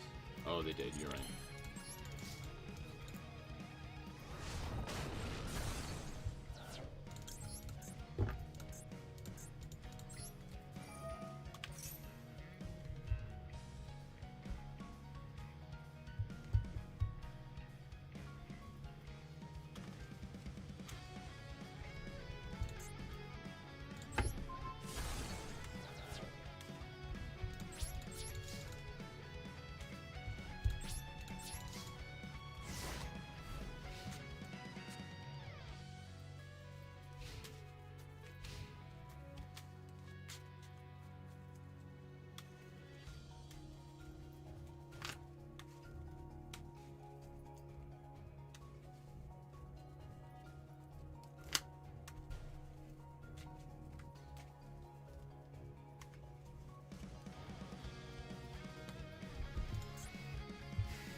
Are you playing the ritual spell?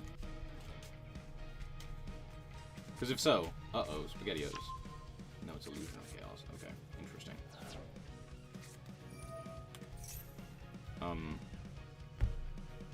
Sure. Yeah, that's fine.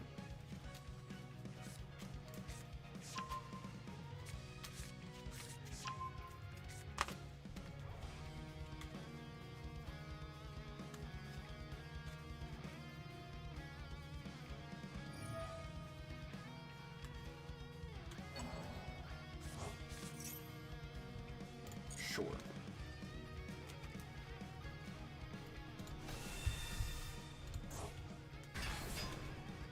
Mm-hmm.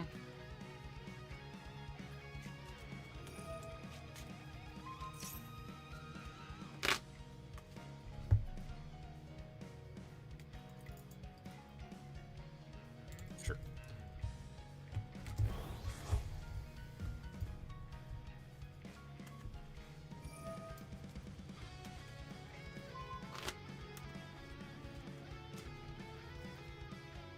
I could just let this happen.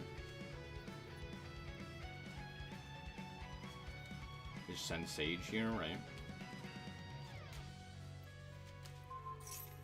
No, because I need the book to not die. Yeah, okay.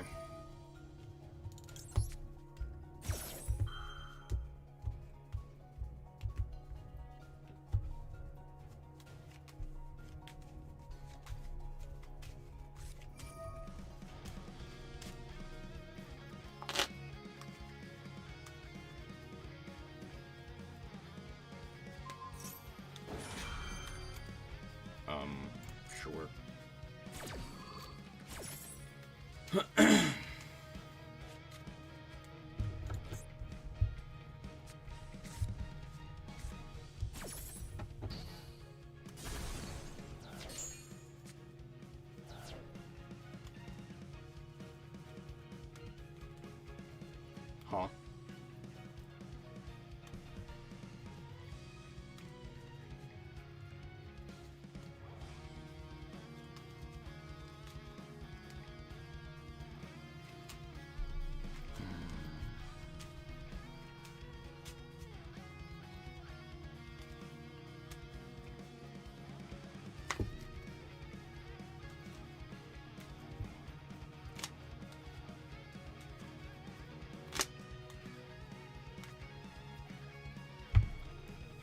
I know they have the Makonko guy in hand, but that doesn't really accomplish anything with Huli Banish. Unless they drew into another one. I know they have Magician Souls. And then the other thing I don't know.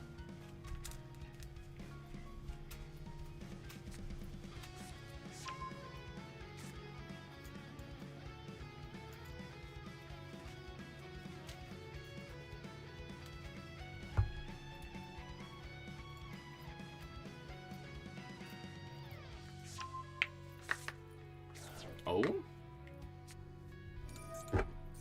Sure.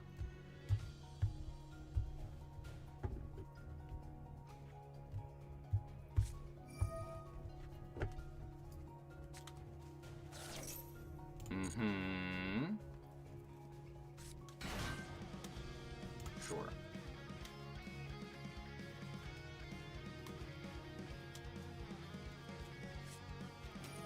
Arabesque? Sure. Targeting. Alright, we'll go Birth here. Sun Dragon. Boom.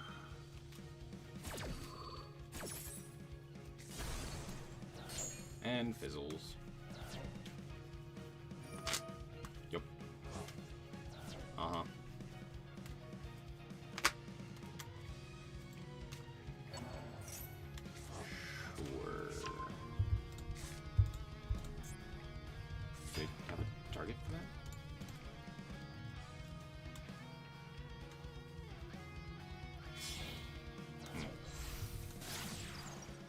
Moon, sure.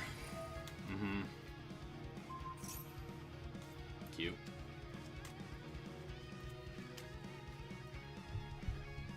They have an out to this guy? Are they playing a second Requiem? Okay, sequence. Sure. Mm-hmm.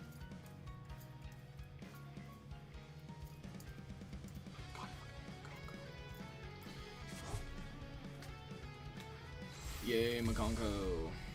Why the hell is Desiree on the field? Oh.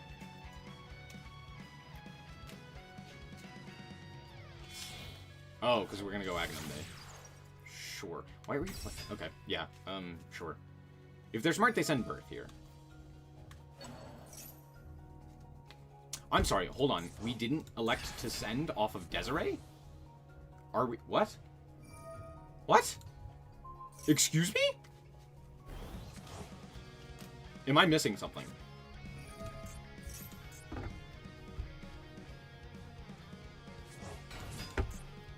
Oh, yes, I am. Because this can reborn here. And then we do die. Yeah, because Makonko.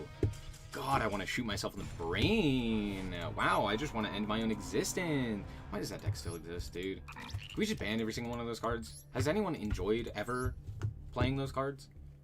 Like, I cannot fathom a world in which that was interesting for either of us. That sucked balls. Holy shit. Yeah, dude, I love a card that makes my entire field untargetable and indestructible. Yay. Yay, Makonko.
Why does every deck get to do this?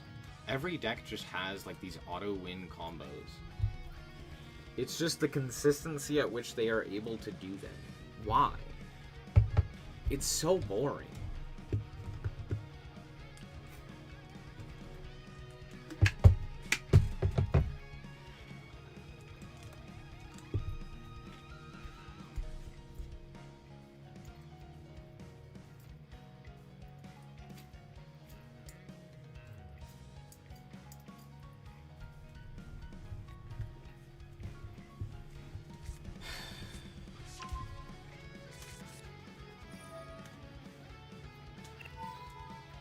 Why did that take so long?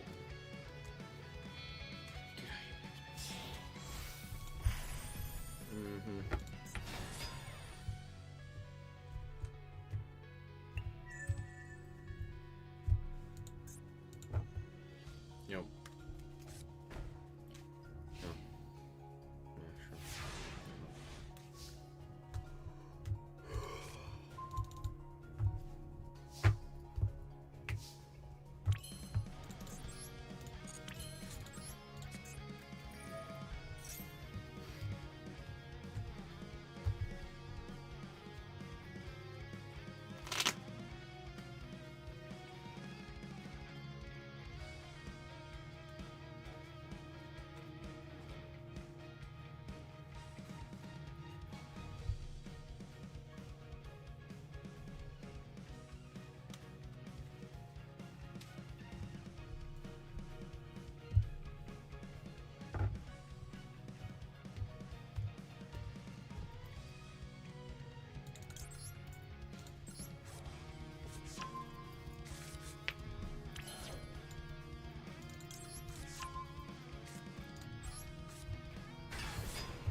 Make Typhon's pretty good here, right?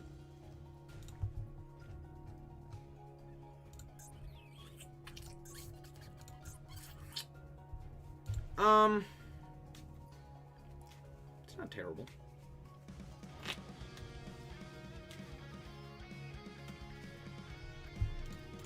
You know what? Nah.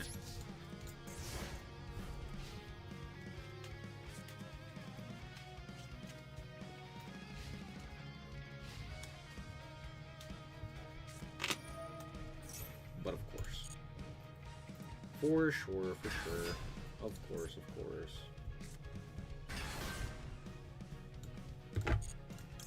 Good book here. Yeah, let's do that.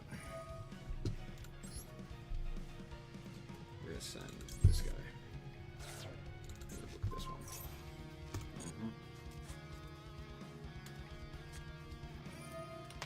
Tachyon, short. Yep.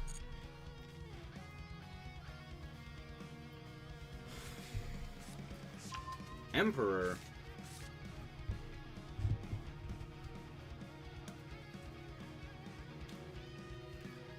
What does this guy do?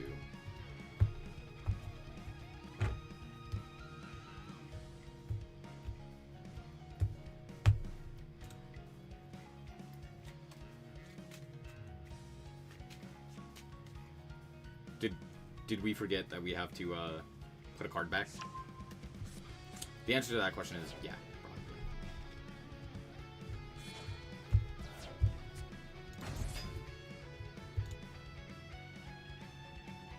Yeah?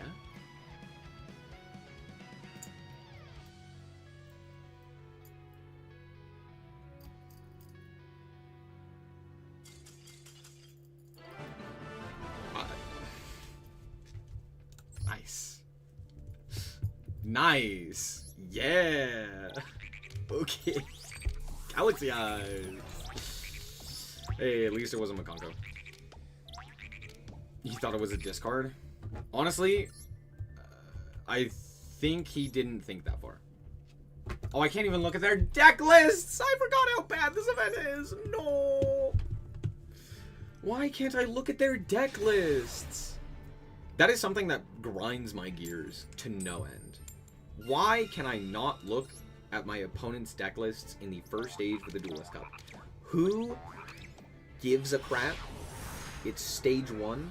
It's not competitive. You are not actually competing in anything at any point. This is barely a ranked tournament. I want to set both Cold Bite. But also, I would like Fuwa Loss to resolve. Fuwa Loss just ain't resolving, though, is the problem. Or is it? It could. It probably won't, though. What if I set 1? You know what? Go.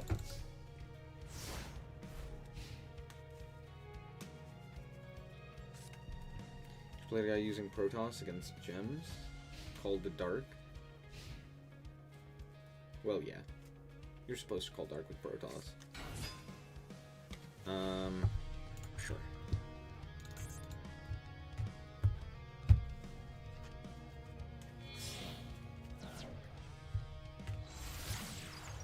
Link decoder. Sure.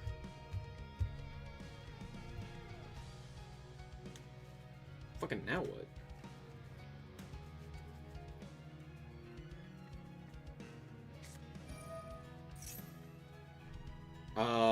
I'm guessing this is gonna do something.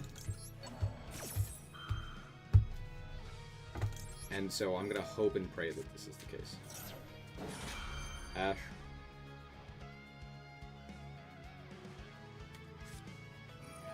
Okay, Cold Mine.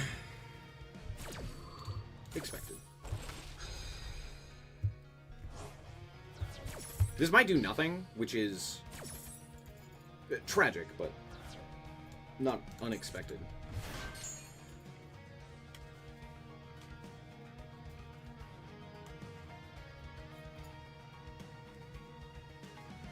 Nah, they still have the ability to banish from hand. Tragic.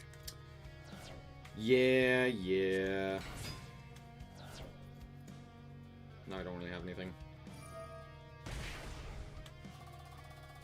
Because for some reason, 2 equals 5. I guess I could Ash like the red ransom. It's like a possibility. Depends on what they go for. Oh, never mind, I win. Never mind, they got fucking greedy. Unless they have a second called by. Sick.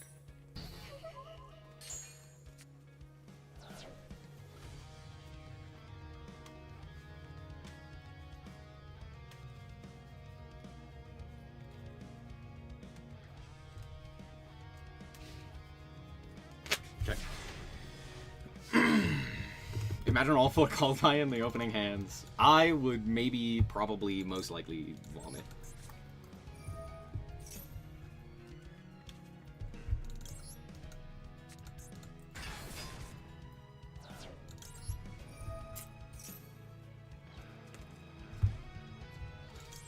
Let's grab Regen Your Sis.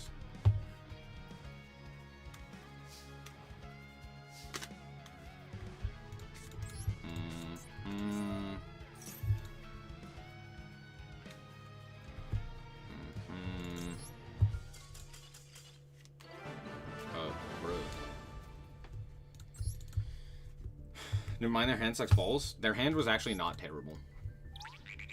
They drew double March Hare and a trap. They just played it poorly. What's up, Shiny? How's it going? I guess I should call you Jirachi? Who cares?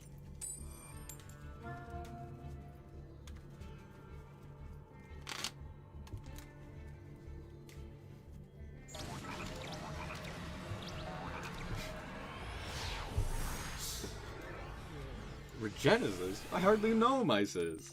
That's tragic. Funny, but tragic. Wow, this hand is terrible. It's fine, I simply draw cards off of Fool Loss and it wins me the game. Trust.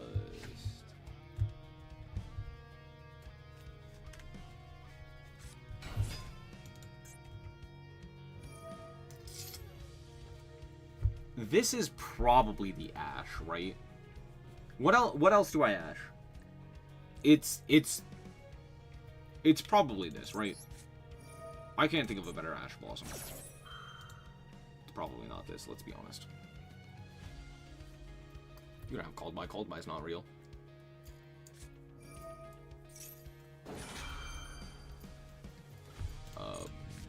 Damn. Inflict 400 for each fire? No! Is this pure Regenesis?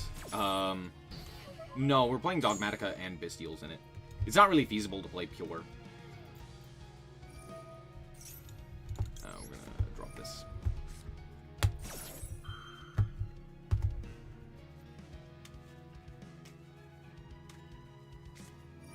Well, fuck me in the ass. Alright, you got it, bud.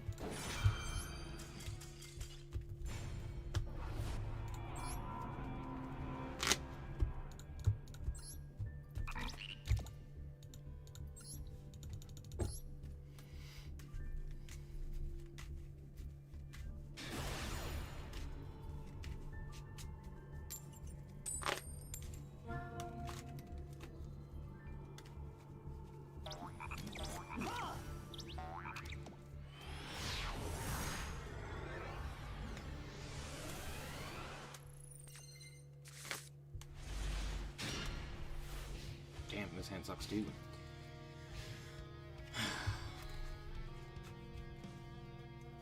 At least if I draw a Bestial, I can...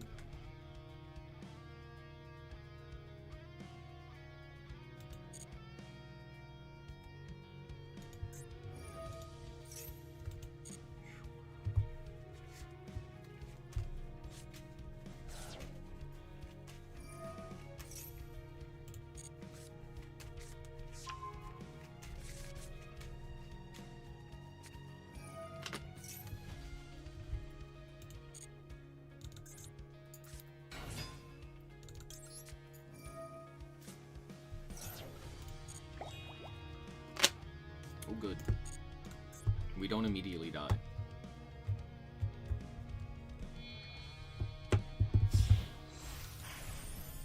Dude, playing against synchro decks it's awful.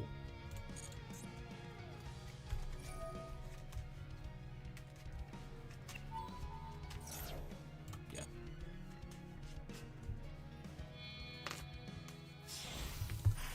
Like, every synchro deck just has the unbeatable board. And it's like, oh, fun.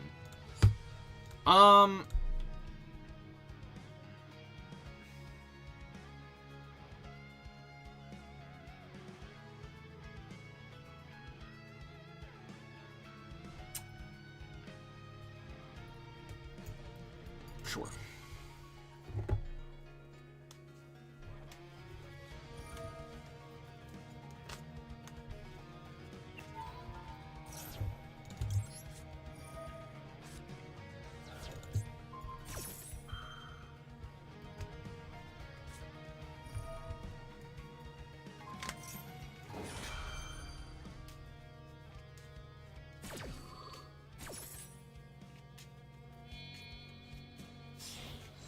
They made a quick play rank up. Who the fuck is this guy?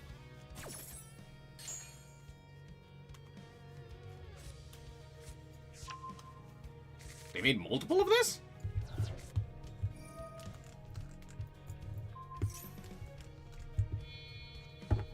I'm sorry, why can't I Chaos Hunter here?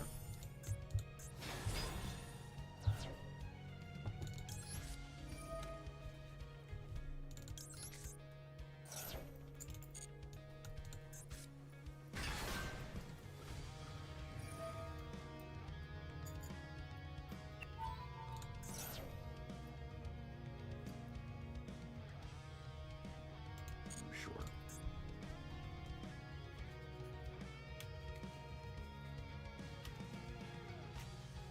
Is Raid Raptor good? No.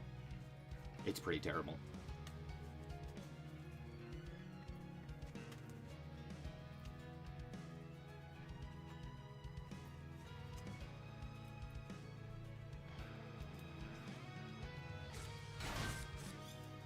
It makes it hard to beat boss monster? That is technically true. You are not technically incorrect. But also, it's not that difficult to out. There's a ton of decks that have the ability to out it. So, there's that. We're gonna banish... I don't know, this one? Yeah.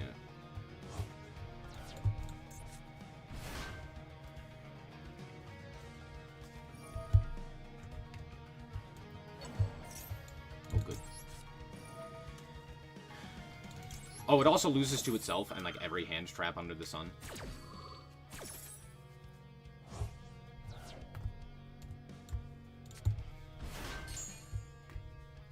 The problem is not the boss monster. The problem is getting to the boss monster. It's so easy to make this deck fold.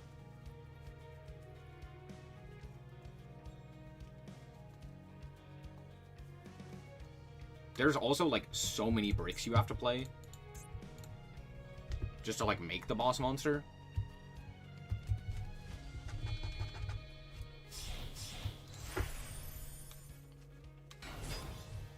It's an on-summon effect. I'm sorry, am I missing something? Why was I unable to activate my effect there? Wait, hold on. What am I missing?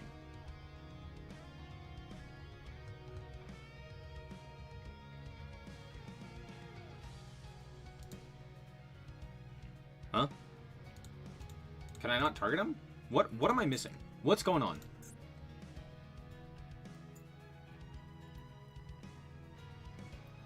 Exe material. What is giving it Exe material? What is giving it protection?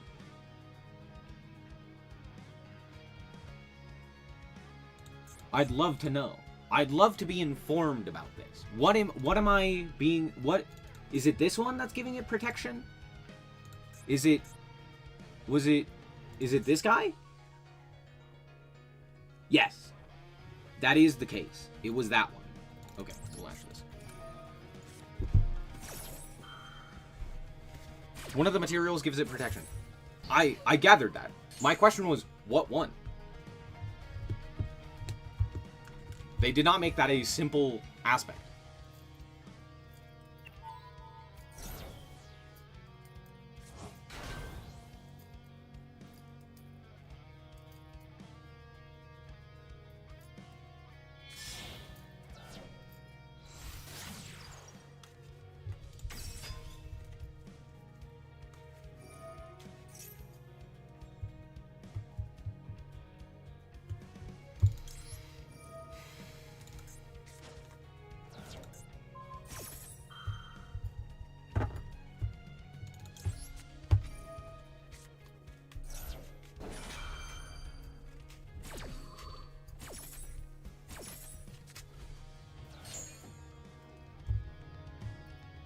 Can I not pull up the influence tab on activation?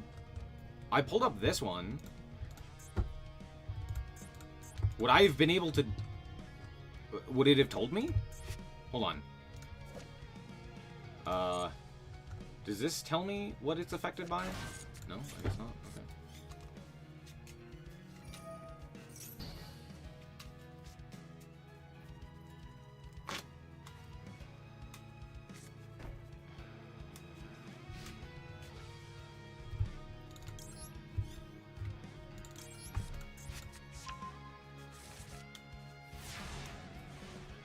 All they can do is end on 1 towers? How? How are they ending on even 1? What are you talking about?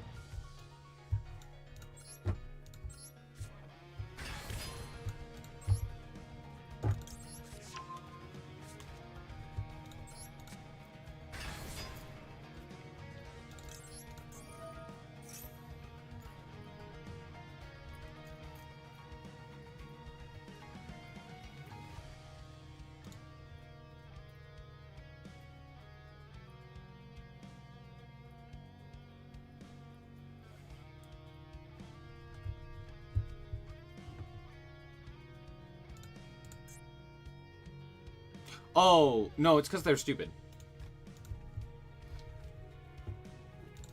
You're right, they should have been able to end on an a towers. But they were dumb and didn't. So, oopsie poopsie.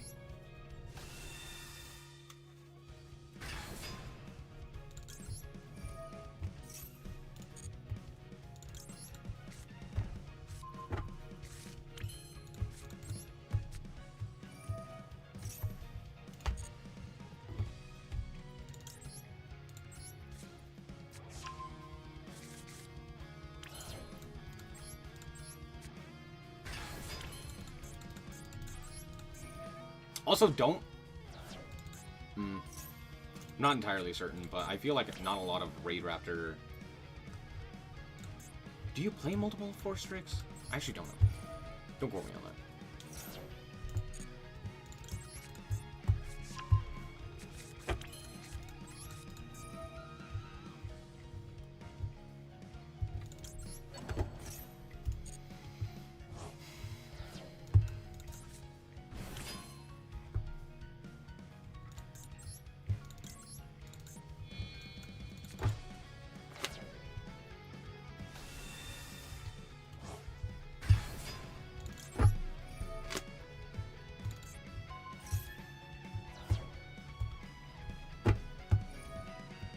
Do I run Lava Golem?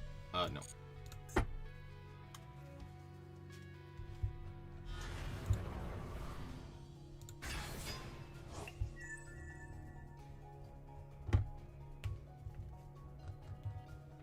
Am I missing something? Does this count as a raid rat? Oh, it does. I think it does. Yeah. Okay.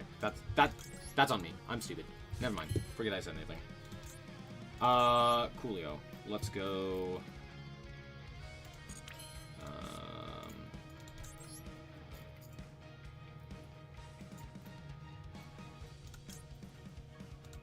Could go big eye. Big eye. Or I could just go combat. Yeah, that's true. Could do that. Oh, I think I actually have lethal here. Ain't that funny?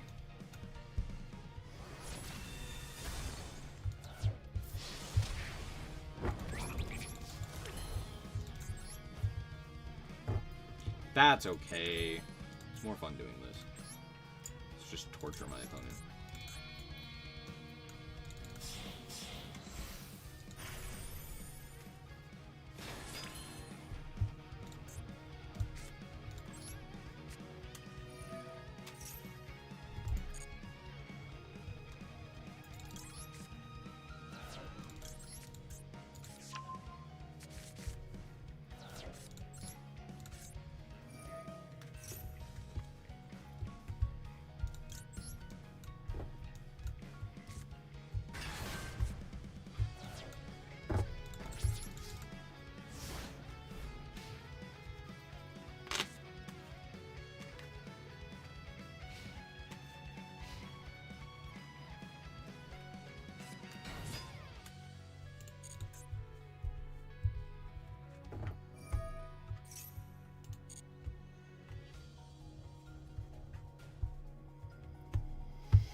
I feel no remorse for Raid Raptor or Blackwing or any of those types of players who are like running some convoluted combo deck that dies to everything under the sun but wins the games so in such like a frustrating manner. Just like, yeah, I don't care. Oh, you make a big ass towers monster? Cool, you deserve to be tortured. Oh, you make King Kali Yuga? Alright, I'm gonna dip your toes in a piranha-infested ocean and wait.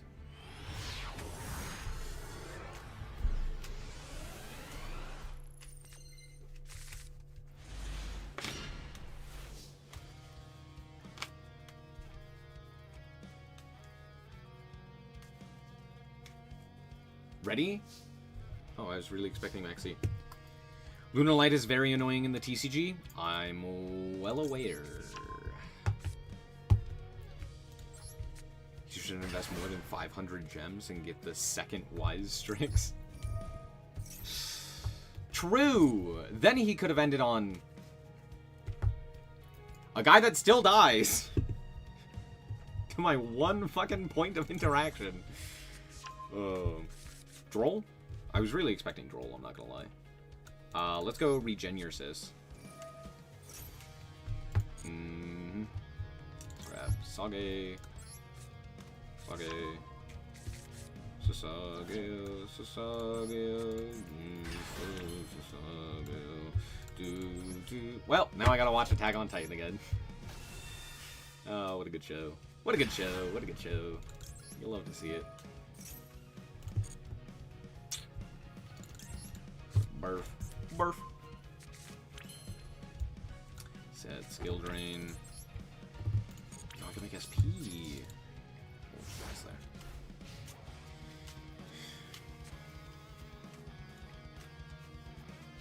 I would look at their deck list to see what they were doing incorrect, but we literally can't.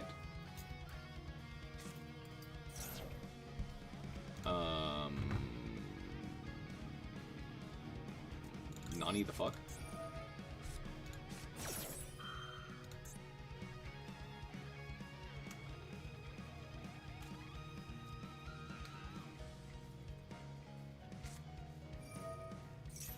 Oh shit! Oh shit, he's just like me! He's just like me for real, for real. I'm gonna negate that.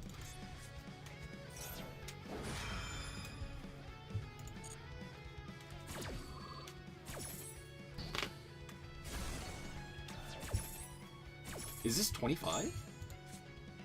Oh yeah, it's defenses. I guess, yeah, that's not a terrible option.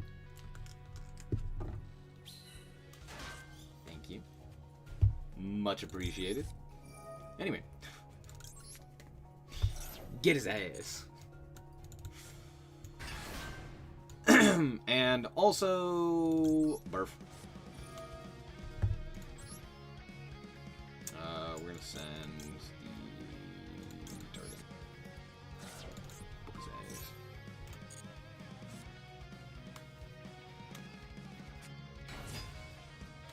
Oh. Sure. Huh? I'm not gonna lie, I would love to look at their deck list. Now they're waterlocked? No?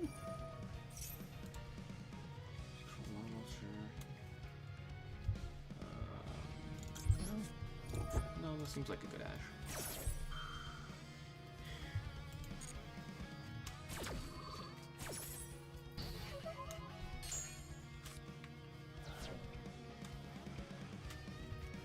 I just played a Time Lord player? Now that's something.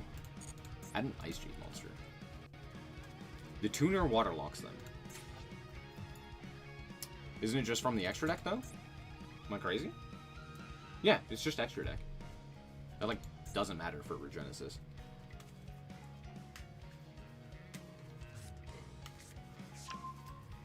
Agarine 2 Electric Boogaloo.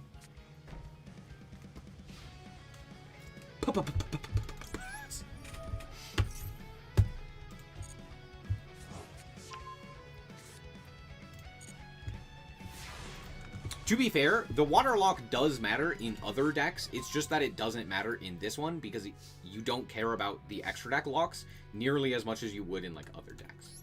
Like, for example, Malice.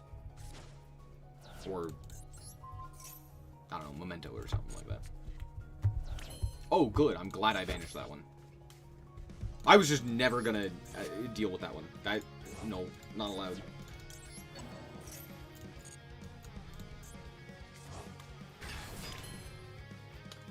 Agarine notably is 25. So that is something to keep in mind.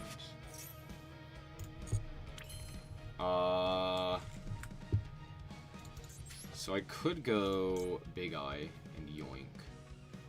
Could also go this. And then I could walk over the field. But that's kind of terrible. Oh, except for the fact that Birth does give us stuff. Birth is actually very good here. So I could, like, book, attack, deal with most of the field. That's actually not... This is a face-up card? Oh, target a monster you're opponent. Okay, never mind. I lied to you. We're making Big Eye. Big Eye. We're making Big Eye. Yoink. Yoink.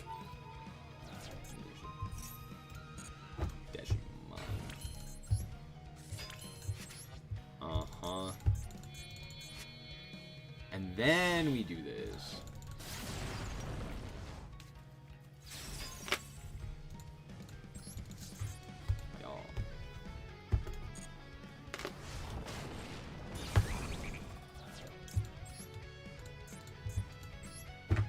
I didn't mean to do that. It's fine. Oh, actually, technically that was the correct play, because this battle phase thing is, like, really bad. Cool. We'll pass the turn here.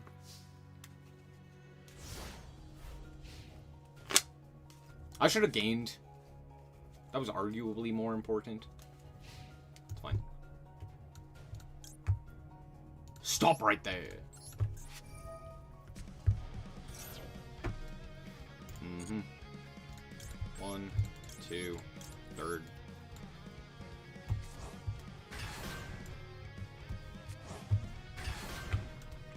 Yeet. Archfiend. Mm-hmm. Add code. Right? Yeah, code works. Huh?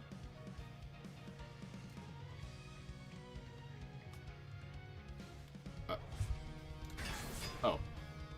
Guy! Get his ass.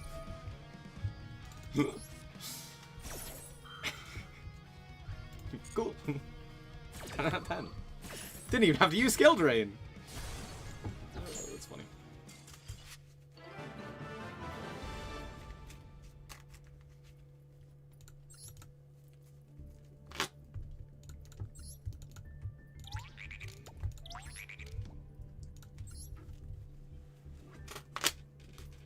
Oh, Birth is such a crazy card.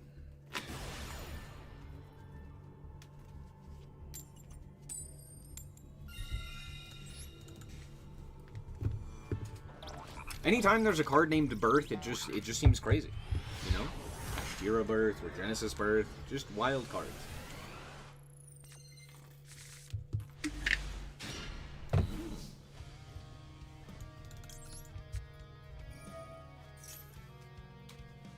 Oh, no Ash, Pog Champ.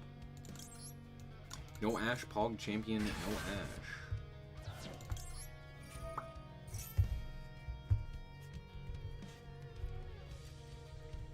Imperm?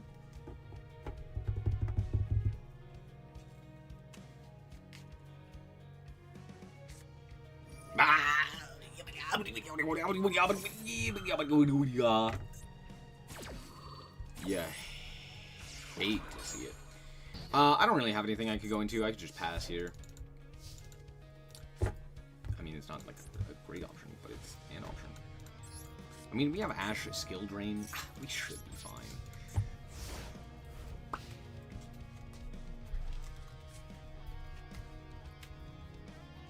Interaction. Imagine a Valdex with this type of power level in design. Imagine. Ignore skill drain. Ignore the lone skill drain in my deck. Oh, cringe. Yeah, no. Let's not do that. Do you have linkage?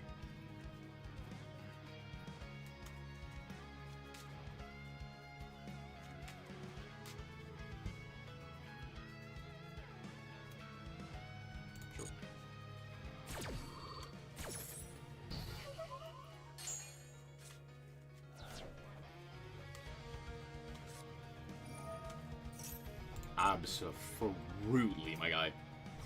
Just don't read my cards. Just don't read them.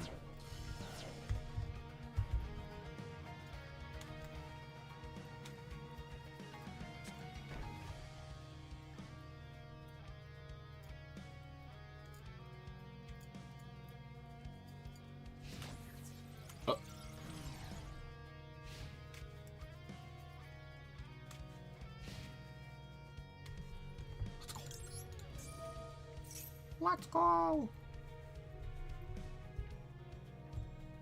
Don't call by me, I'll cry. I'll cry like the puppy I am. That's not true, I'm blatantly lying to you.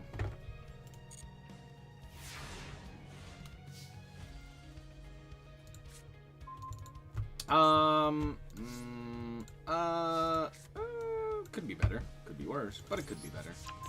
Here's your Regenesis monster. Here's Archfiend. Archfiend. Imperm? Widowmaker, right? Widowmaker? Tragic.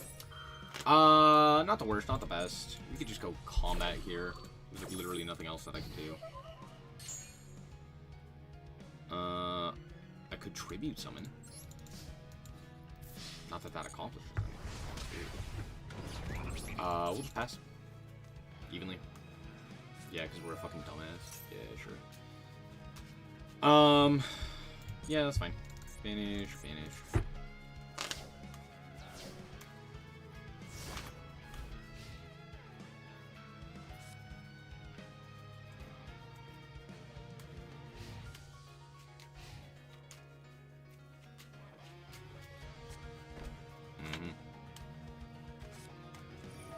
Linkage. Whoa, who would have guessed?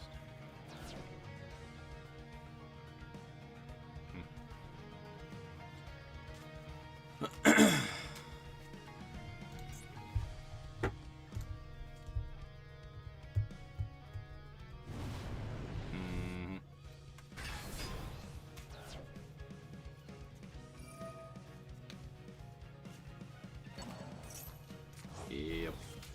Should have kept skill drain.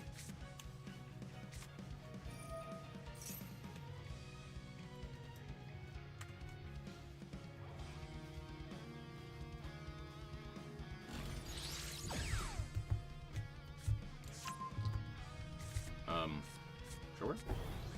Huh?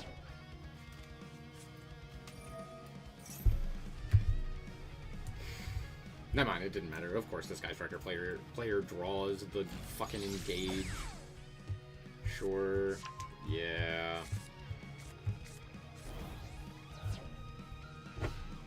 Bleep. That's what? 2K. 15. 15?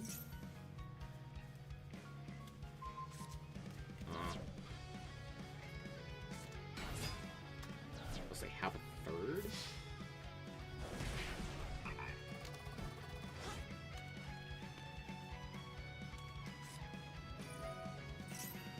We elected not to send.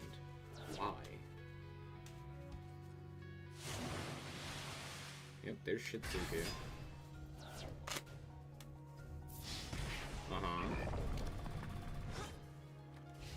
Yeah.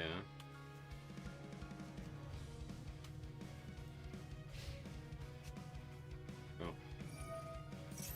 Huh? Did bro think I was dead there? Oh, he didn't read what linkage actually says. He was like, oh, I gain 1,000 attack points. But that's not... No. You don't. Not unless Ray or...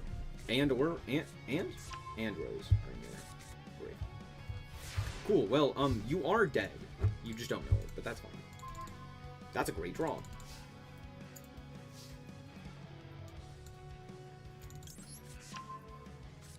Playing evenly in a deck that relies on spells. Who's to say it's not a one-of for us? What are you talking about?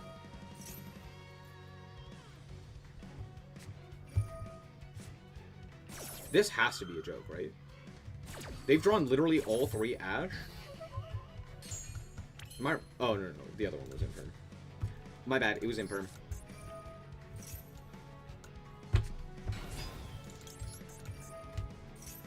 Ecclesia. Fleur-de-Lis is not terrible. We go Fleur-de-Lis special. What is that?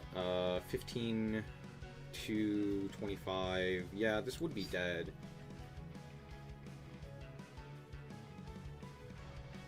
Yeah, I think the play is actually grab Fleur-de-Lis here. Yeet.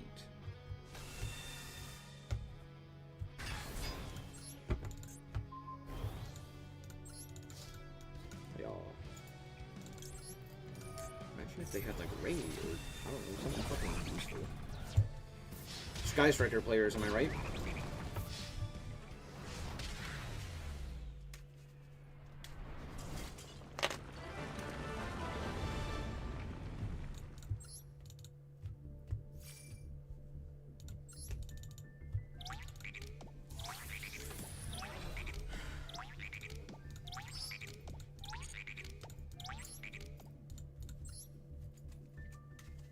I don't know why they didn't dump off of Hayate. I don't know what the idea was with that. Did they know about my Bestial? I don't think they did. So they just elected not to send anything off of... Like, wouldn't you also send, like... I guess not, because you already went Kagari. But yeah, so, like, you send Ray there, right?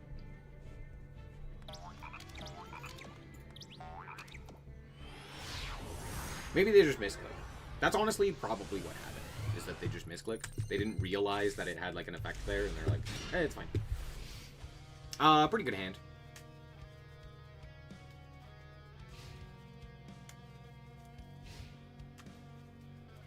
Except for we drew Fleur-de-Lis with Nadir Servant, which isn't great. Oh, shit. Interesting. Magnum Hut. Yeah. A little annoying. Yep.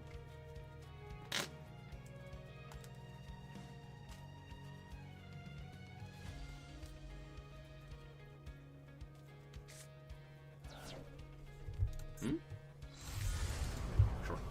Alba Bibon. Yippity beep. Yippity beep. I have an immense desire to banish Lub here, but the correct play is banish Albaz. Like 1,000,000 times out of 1,000,000, it is banish Albaz. So that is exactly what we're gonna do. How lucky am I? When has Skill Drain come up in the last 3 games?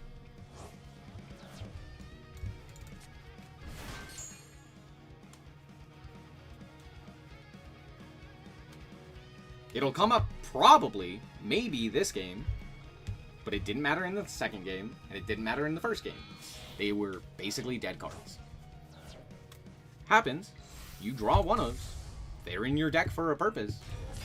But, yeah.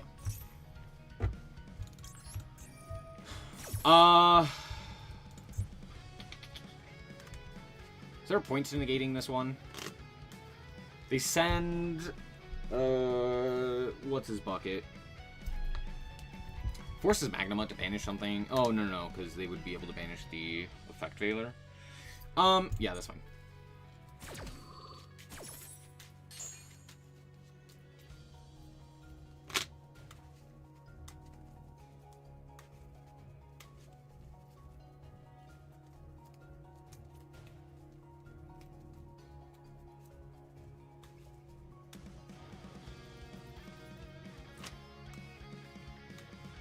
I could just wait for the, not this guy, for this guy.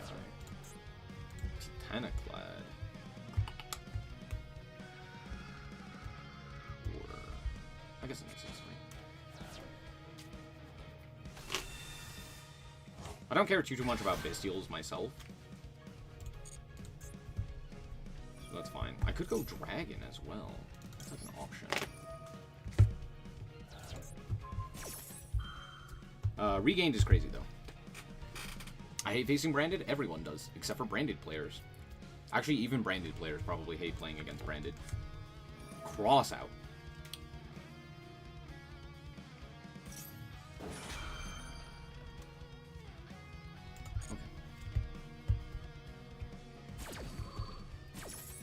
guess that's what it is.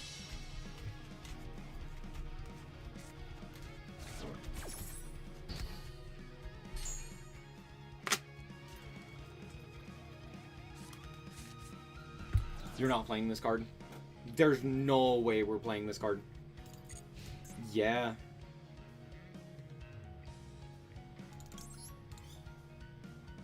I'm sorry. No. Hold the fuck on. We're not this stupid, are we? There's no way we're this dumb.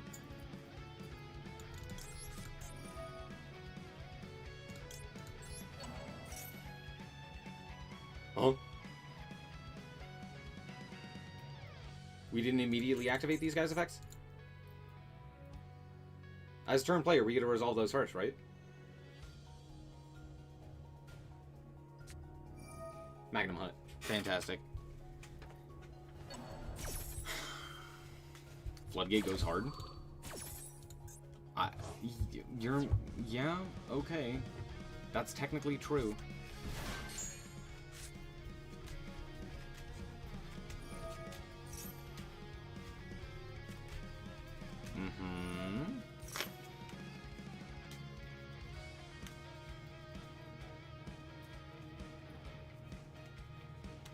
How do we even... What do we even accomplish with this? What does this accomplish?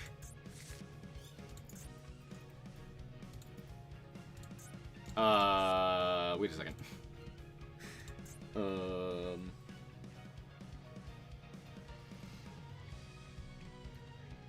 Activated. Oh, activated. Can't really criticize him when you also play Floodgates. Alright, Shiny Jirachi, I'm just gonna ban you because your comments have been stupid since you've gotten here.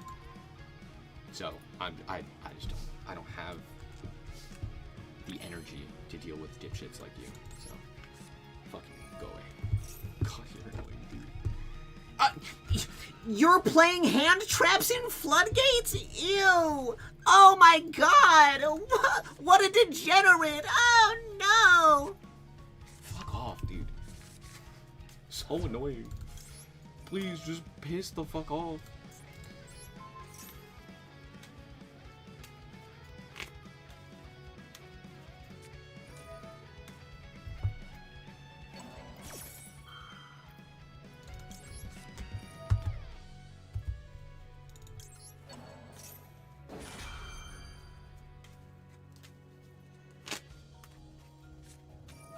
Sure, bud.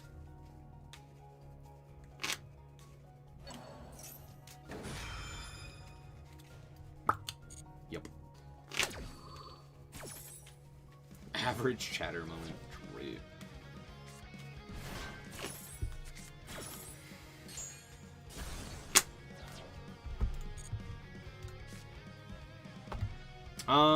This would give them the ability to special summon. Which I don't want. We'll just normal summon this guy. Effecto.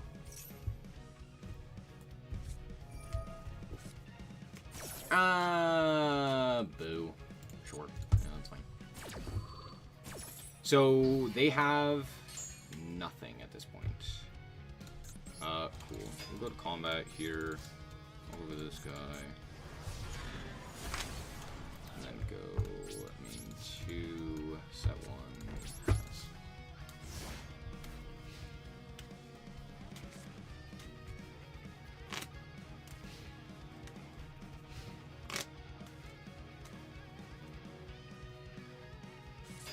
Sure. No.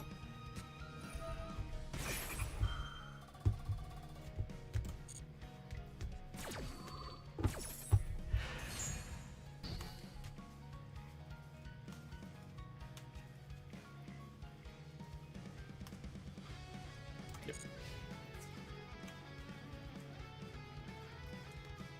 Oh, good. I take less damage here.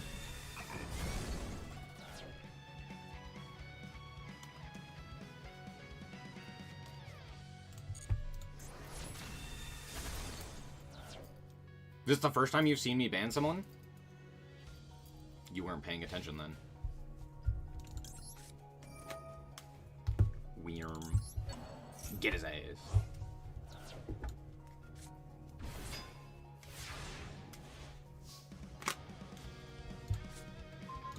Oh, shit. That's a crazy draw. Hell yeah. Nah, dear. I kind of want to draw a card. I think that does make the most sense, I'm not gonna lie.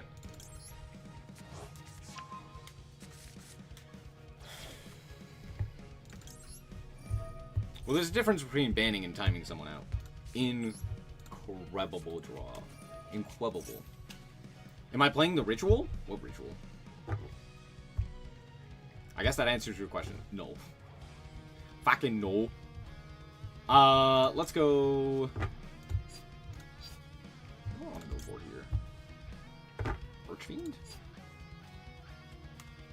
Archfiend doesn't really do anything is the problem. It's probably just Dargan, huh? We'll add Dargan. Special.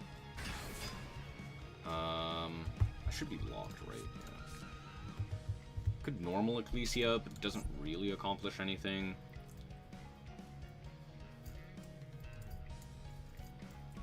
And I don't want to give them the send here.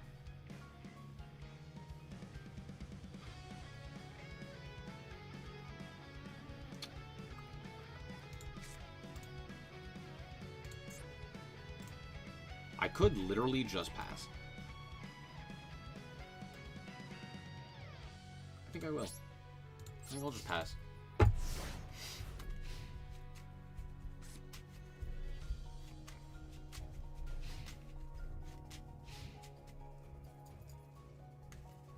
That's probably the fastest I've banned someone. Normally I give them time, but I was just not having it. I've seen people like that, and it's just like, okay, you're just going to be a... First of all, you are clearly not going to enjoy this, so I'm not going to interact with this, right? And second,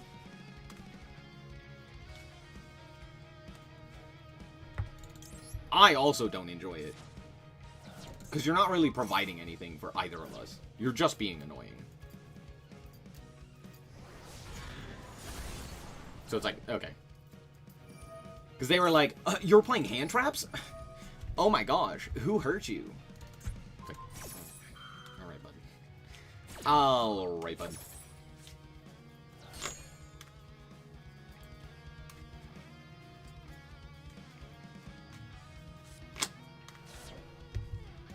Retribution.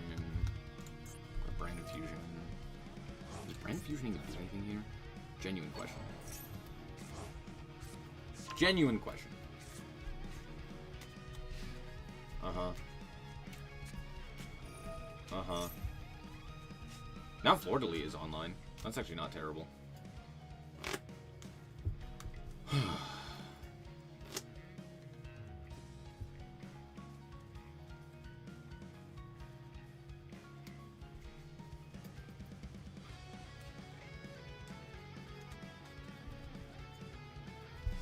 Look, if you want to play casual Yu-Gi-Oh, that's fine. You can play casual Yu-Gi-Oh. Right, you can play your... whatever it may be. Right. You can play your Blackwings and your, you know, Pot of Greeds and, you know, no hand traps and all of that jazz. You can have fun. That's fine. Why did we do this way? Huh? Oh, because skill drain, right? Full gore. But I don't play that way. So I'm not gonna... You're not going to enjoy when I play the game. Because when I play the game, that's just not a thing that I do. So. Anyway. That's a good draw. All good draws, all good draws. Cool.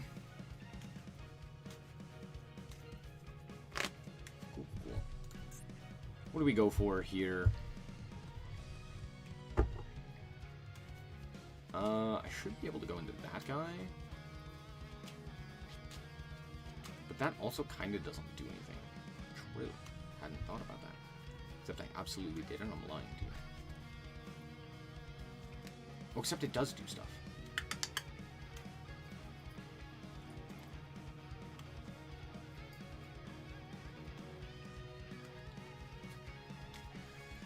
I could also tribute summon Nibiru.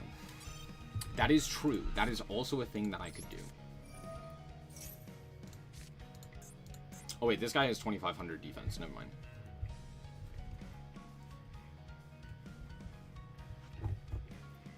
Honestly, I'm not gonna lie. I do think tribute summon Nibiru is probably the best play. It's like summon Fleur-de-Lis, summon Ecclesia, summon, tribute over these two, attack, attack, attack. Yeah, but we can target the untargetable. I don't know what we're doing with that, but we can. Or we can make Typhon. True. Okay, anyway. This is maybe the funniest play I've ever seen in my whole years, but this is technically the correct play. Well, hold on. Let's do this first. Before we're silly and randomly, like, fuck something up. Let's do this. And then into this guy. And then go combat. Attack. Attack. They do get Ecclesia here. That is true.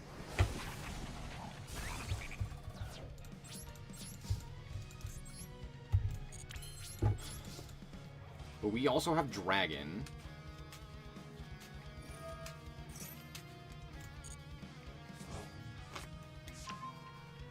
And we have a big guy.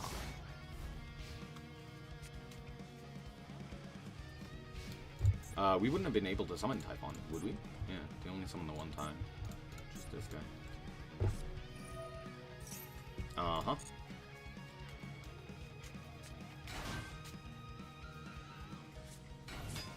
Mercurier? What are we doing with this? That's my weapon. I love the branded just gets infinite bodies. That's my favorite part about them. They just get infinite guys. Okay, to be fair, I did draw literally all 3 Nadir Servant. I may be cheating. Someone check him PC. Someone check him PC. I might be cheating. I'm not gonna lie. Genuinely a possibility. Bruh. What the hell? Draw a card. Could have been worse. Could it have been better? Absolutely. But it also could have been worse. Hiya. Hiya. This turn.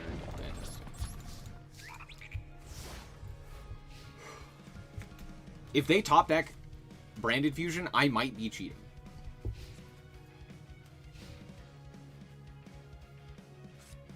Okay, they didn't. We're good.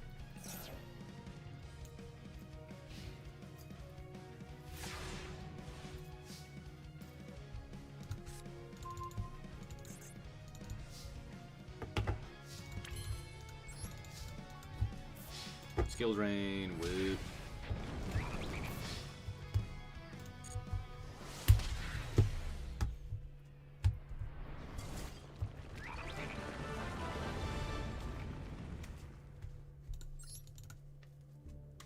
Now Konami will think Maxi is a well-balanced card. How dare you activate and resolve it? Curse you, bury the platypus. Floodgates are cool. Yeah. It's branded. If that were like Rise Eel, I would feel bad. But it was branded. So I don't. They deserve it. They always draw the one of anyway, so why don't I draw the one of? Hey, would you look at that? I didn't draw the one of. Crazy.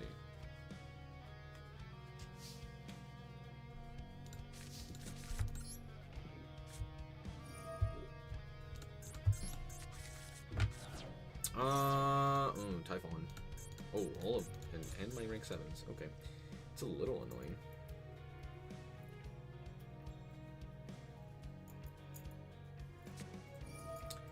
Max Lakuta Rasha. Yeah, I'll call by that. 9 times out of 10, when I Ash Max C, they surrender. Honestly, reasonable response. You have Ghost Bell? Please activate Ghost Bell, it'd be so funny. Holy shit! I was joking! I was comedy joking! Whoa! Okay.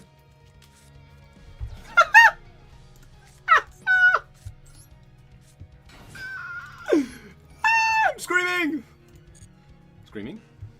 Crying? I want to grab Punishment here. But I do think it's actually this guy. And then I'm going to give them the draw. I'm going to give them the one draw because I do think grabbing Archfiend here is just insane. So we're going to go Archfiend here. And we're going to grab... I could grab Code here. Well, let's grab Regen Your Sis, right? Or... No, because this is only a monster. You know what? I'll grab Birth. I'll grab Burf. Burf. And then we'll go activate Regained. So it's Guild Raid. It's a Burf. Pass.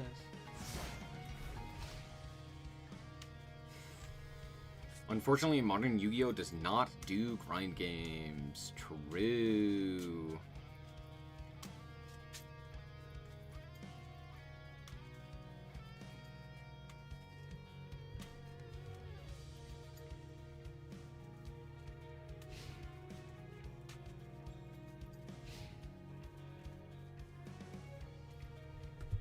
Is this another branded player?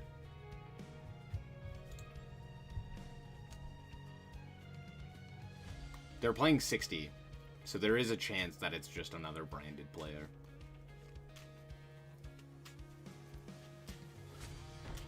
Oh.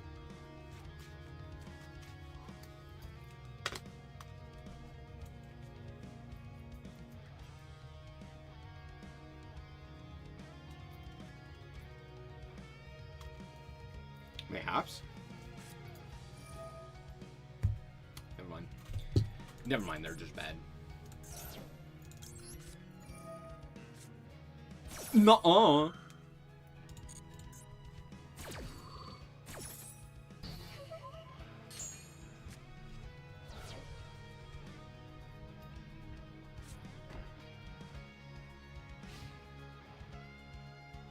Oh.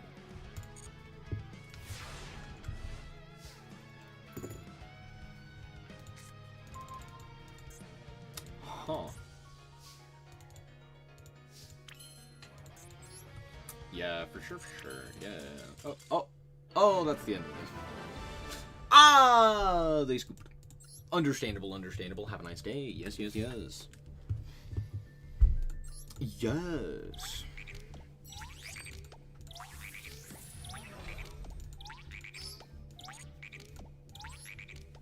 Is Murkrow here? Oh, Plane's here. Hooray. What should I stream tomorrow for my members only? Should I play Duel Links? Is Duel Links interesting? No. You're right, I shouldn't. You're right. I shouldn't. Oh, should we open these packs? Let's open these packs. Let's get Dippity. Hey, White! White! Lion. If this card is sent from the hand or field to the graveyard, you special summon 3 fluff tokens in defense position. You cannot special summon for their extra deck the turn you activate this effect. Oh, that's just a hard you cannot. Oh. Cool. Yeah. Cool. Hey, I did get Dippity! Yay! And Orgoth. Well, at least he's cool. Reading Spider-Man cards.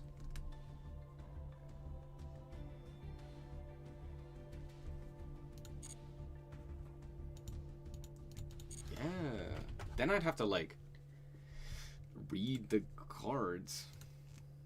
Dude, I could do that right now. I'm not gonna lie, that does actually sound kind of funny. Let me pull up the Spider-Man cards. Universe. Oh.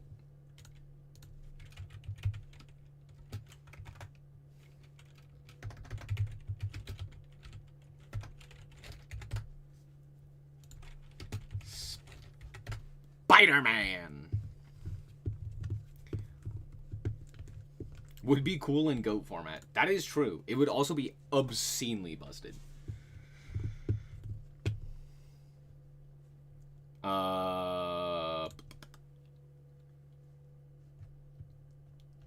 Can I actually read the cards? I would love to be able to read the cards.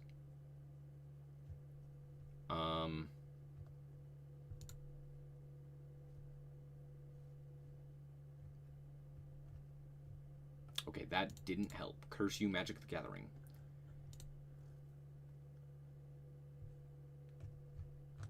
Do we have the, like, set list? Oh, here we go. Oh, would you look at that? I found it. Okay, sorry. We were doing something else. Which is, I'm turning on my fan because I'm literally dying. Hep. Sorry, it's gonna get loud. Curse you, Magic the Gathering!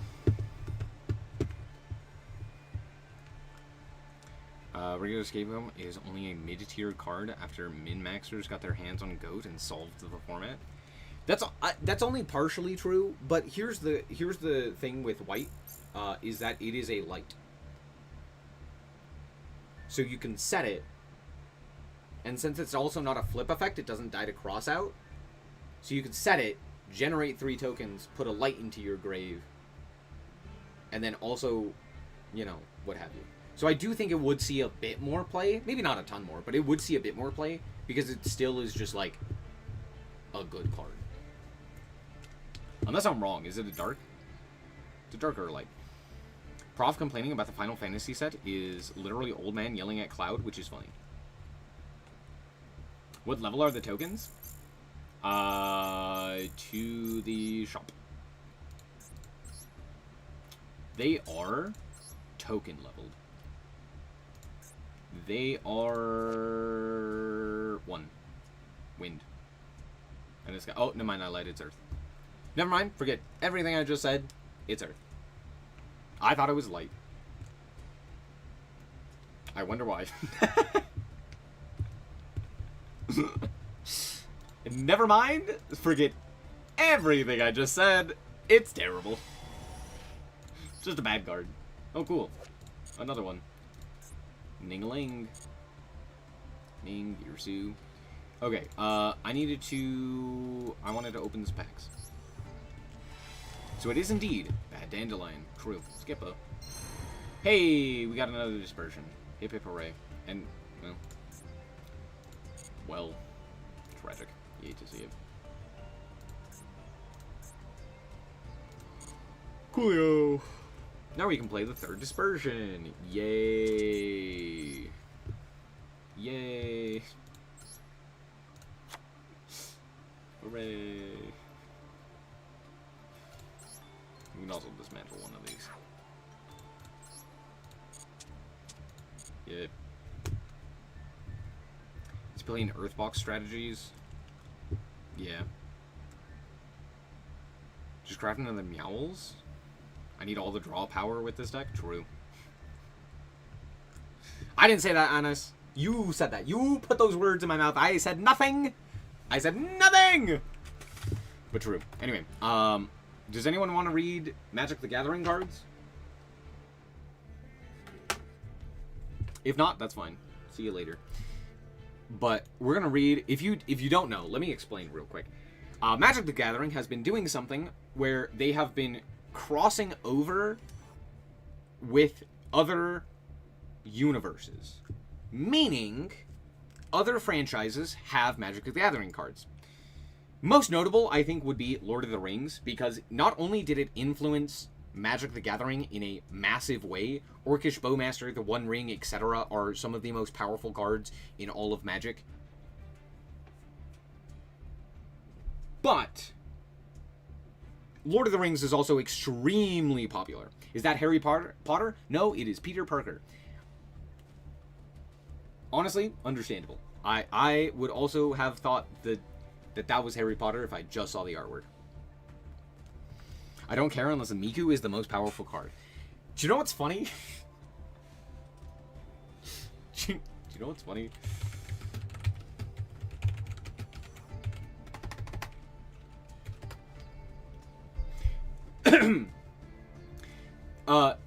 So Miku is a magic card.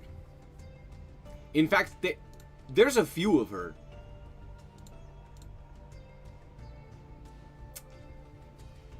I wish I was kidding.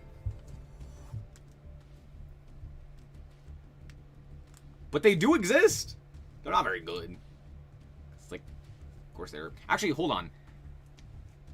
Red, white, white, flying. Whenever you cast a spell, an instant or sorcery spell, the target creature you control, exile that card instead of putting it into your grave as it resolves. If you do, return it to your hand at the beginning of the next end step. Wow. Okay, that card does. Is she tier 0?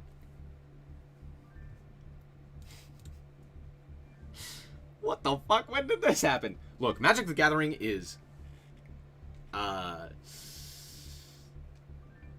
It's not great. That's all I'm gonna say. Some cards have Miku alt arts too. Yes.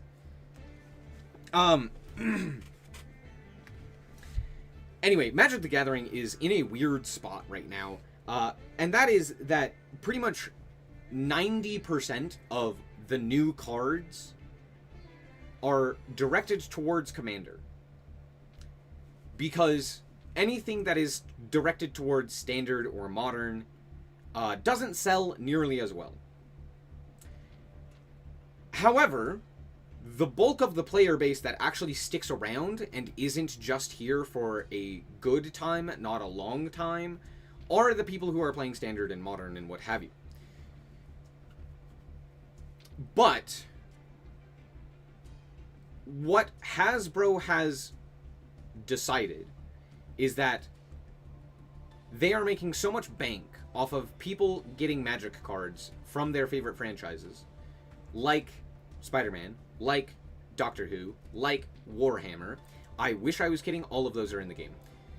That instead of making good Magic cards that are Magic related, they're making bad Commander cards that are related to a different IP. Which also means they can't put it into Arena, which means Arena is fucking dying, but Arena also sucks, so who cares?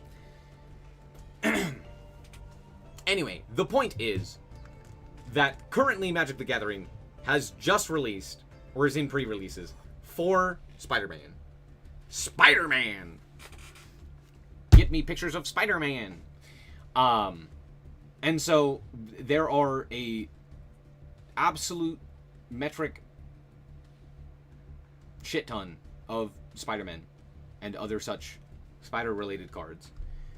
And I must say, seeing that 90% of them are planes related, it makes me want to vomit. Because ew, white. If you've played Magic, you would know. Oh, never mind. We were just in white. My mate has been hoarding cases of collector boxes of Magic the Gathering. Ew. Do I think Magic will do a collab with Sega? Hey, you know what's funny about that? Hey, you know what's funny about that? They did. They also just experienced their own Tenpai format. Mono Red got hit, then won the world champ again. Yup. What's up, Digi? Yeah. Also, hold on. This fucker is currently like dominating in Magic. So that's fun. He's just ruining everything. You love to see it. Anyway, here's a million Spider-Man. Thwip! That's what, yeah. Wait, is this real? If only it wasn't. It is. It's obscenely real. And what makes it sad is that, for the most part, what ends up happening, or what's ended up happening, is that Magic the Gathering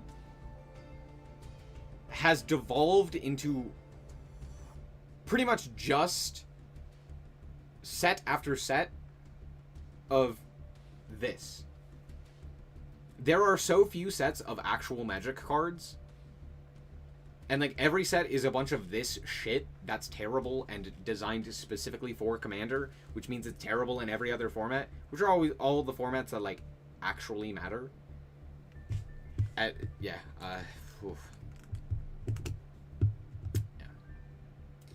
Can't blame Wizards for focusing on non-Magic stuff when it's basically free money for them.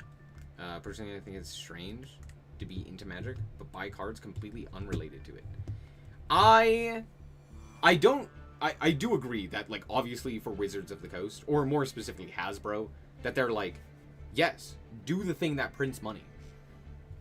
However, it is very obviously unsustainable. Because Magic the Gathering... Here's the thing. Magic the Gathering is extremely good. It's got lore. It's interesting. There's a bunch of characters from Magic the Gathering that has some really cool and dynamic features that, like, make you want to learn more about the cards and about the thing. However, Universes Beyond, because of the way that it's...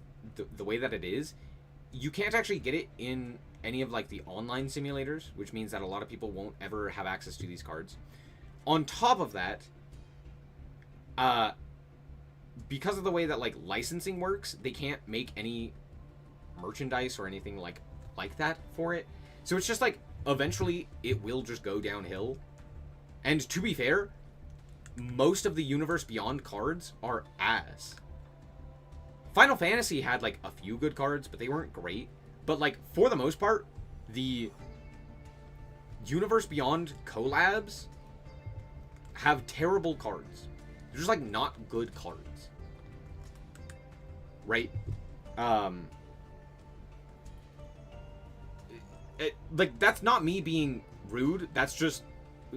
they're not something that you would play in meta. There are, you know, every... what, like... every fifth set, there's maybe a guy that stands out that actually is playable in a format. But for the most part, most of the cards are not very playable. They're not really worth investing into, unless you specifically want to be like, hey, look, thing. Like, for example, Path of Exile, except for the fact that it's Spider-Man. Spider-Man! So, Naruto and Tifa Lockhart, equipped with Mjolnir, defeated the Eldrazi.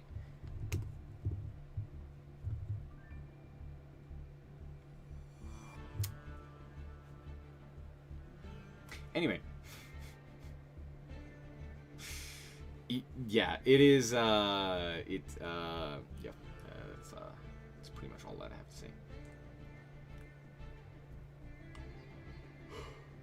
What is this going to do? Oh.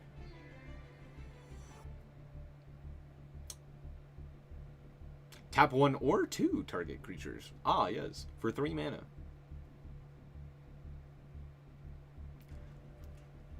Why does it say choose 1 or both? And why does this one say tap 1 or 2? I hate this card. This card makes me sad.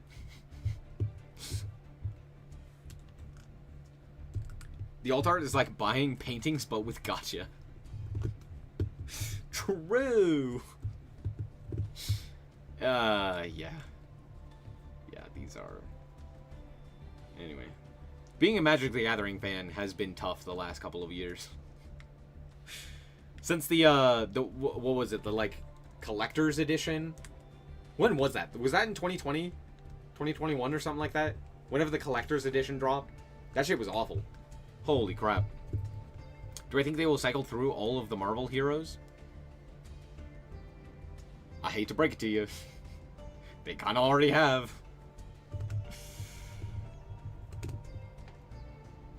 Magic, like, as much as we shit on Yu-Gi-Oh, I will say Konami does at least make Yu-Gi-Oh! Yu-Gi-Oh! And not just Spider-Man. So, there's that.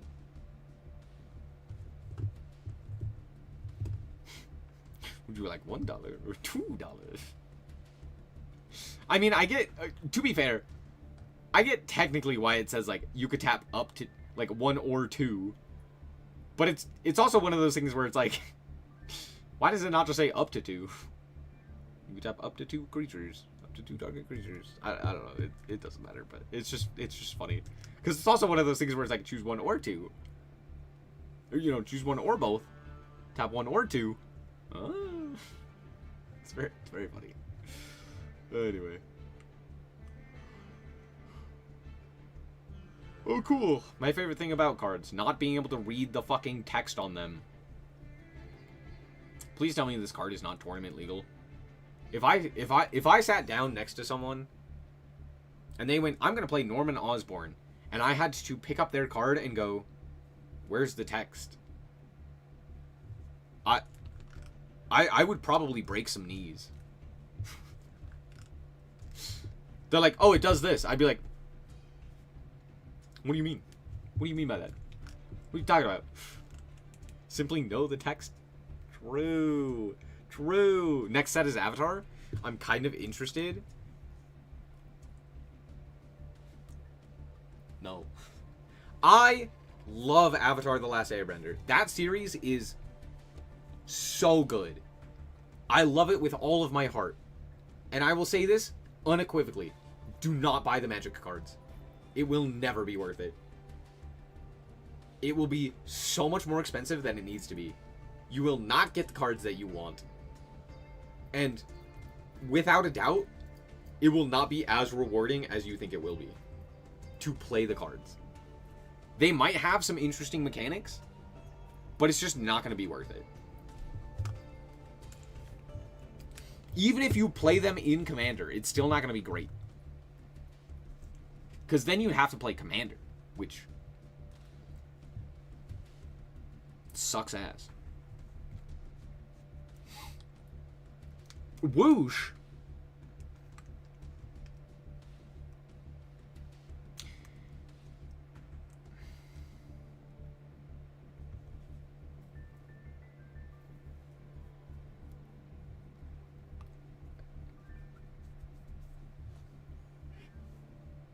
Look, thing.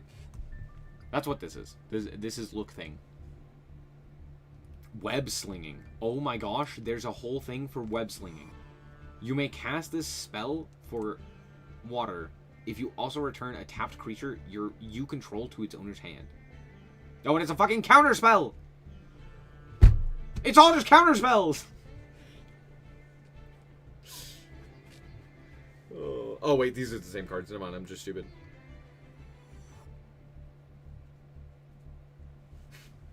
Yo! Hey, Miguel O'Hara. Clever Impersonator. Creature shapeshift. You may have this creature enter as a copy of a non-land permanent on the battlefield. Cool. His spidey sense was tingling. That is true. There's a card for a piece of bread. What? Okay, that's a food token, and that doesn't count. Black. Behold the Sinister Six. True.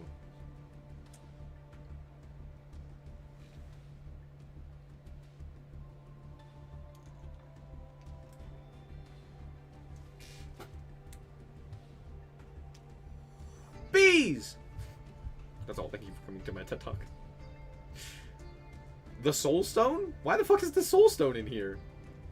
Hold the phone. What's the Soul Stone? Hey, yo? Oh, there it is. What does it do? It's indestructible. It adds mana. And for 7 mana, you can exile a creature you control to harness the Soul Stone, which does a thing. Once harnessed, its Infinity ability is active. At the beginning of your upkeep, return target creature card from your grave to the battlefield. This card sucks ass. Oh, you can't even read the card. Sorry, my bad. This card's terrible. I guess, okay, to be fair, it's not terrible in, like, draft. However, counterpoint. No one plays draft. Because, like, the last 7,000 sets have been, like, all commander focused.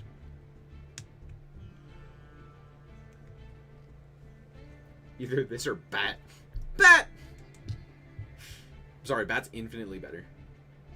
Spider-Man Noir, he's a menace.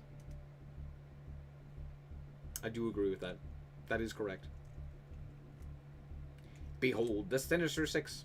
Return up to 6 target creature cards with different names from grave to the battlefield.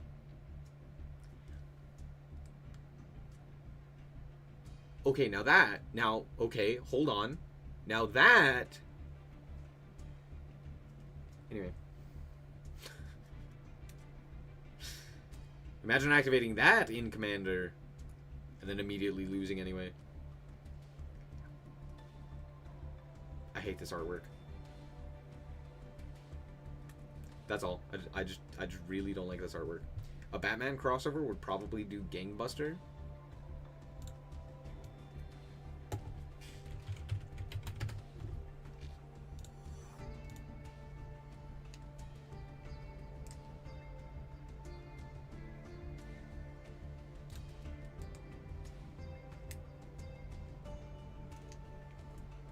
Okay, they're not real.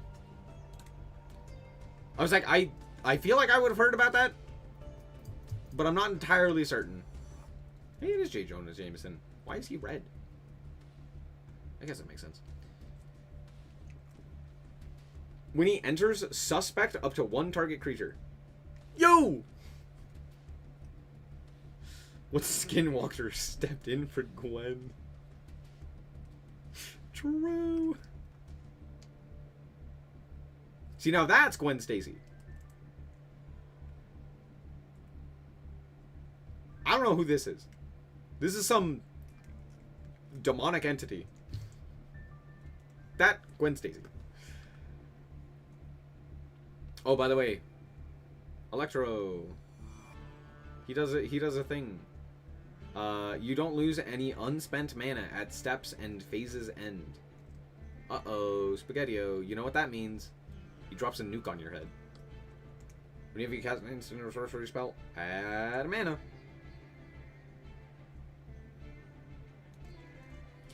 And then whenever he leaves the battlefield, you may pay X. And then he drops a nuke on you.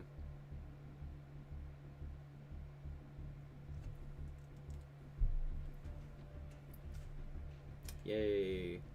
I like dying. I too like exploding from looking the wrong way. Spider-Punk? What does he do? He's Riot. It enters with a choice of 1/1, counter, or haste. Whoa. For 2 mana? Other spiders you control have Riot.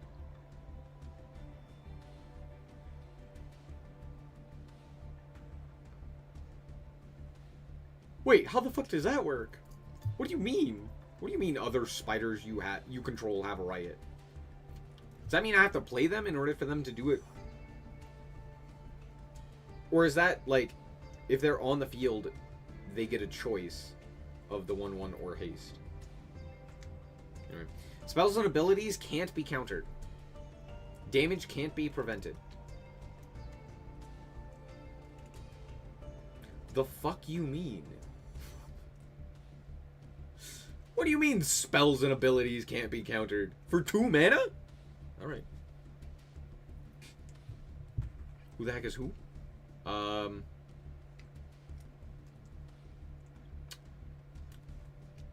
Anyway. Ah, yes. The Dinosaur Man. My favorite.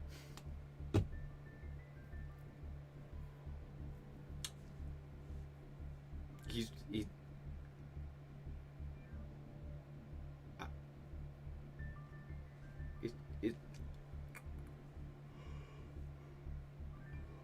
okay.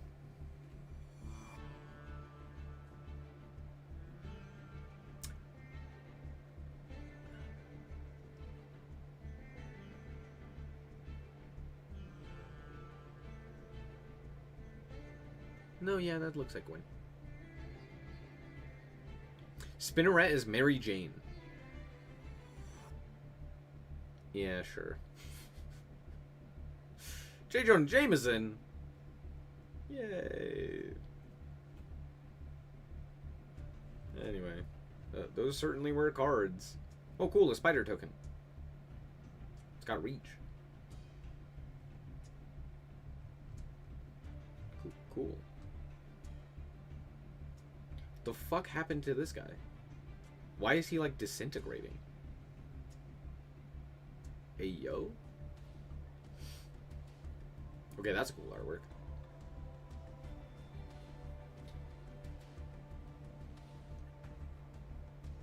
Grow extra arms. Okay. Not like this. Kapow. Craven! Oh no, it's cats! Cats! Oh, I hate cats. At least it's in green and not white. Supportive Parents. Target 2 untapped creatures you control. Add 1 mana of any color. Oh, sorry, tap 2. Add a mana of any color.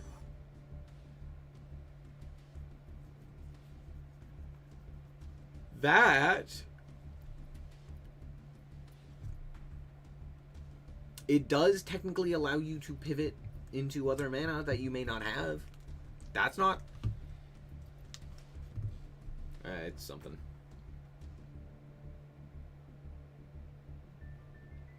These are cards. They certainly are. Okay, for a second, I only saw the regular frame and then this one arm, and I went, what's going on here? It is a terrible Llanowar. Technically speaking, that is true. Oh, cool. Multicolor. Yeah, oh, cool. It's white. Oh, no. No. Hey, look, it's Indian Spider-Man. Okay, these cards are boring as hell. Holy crap.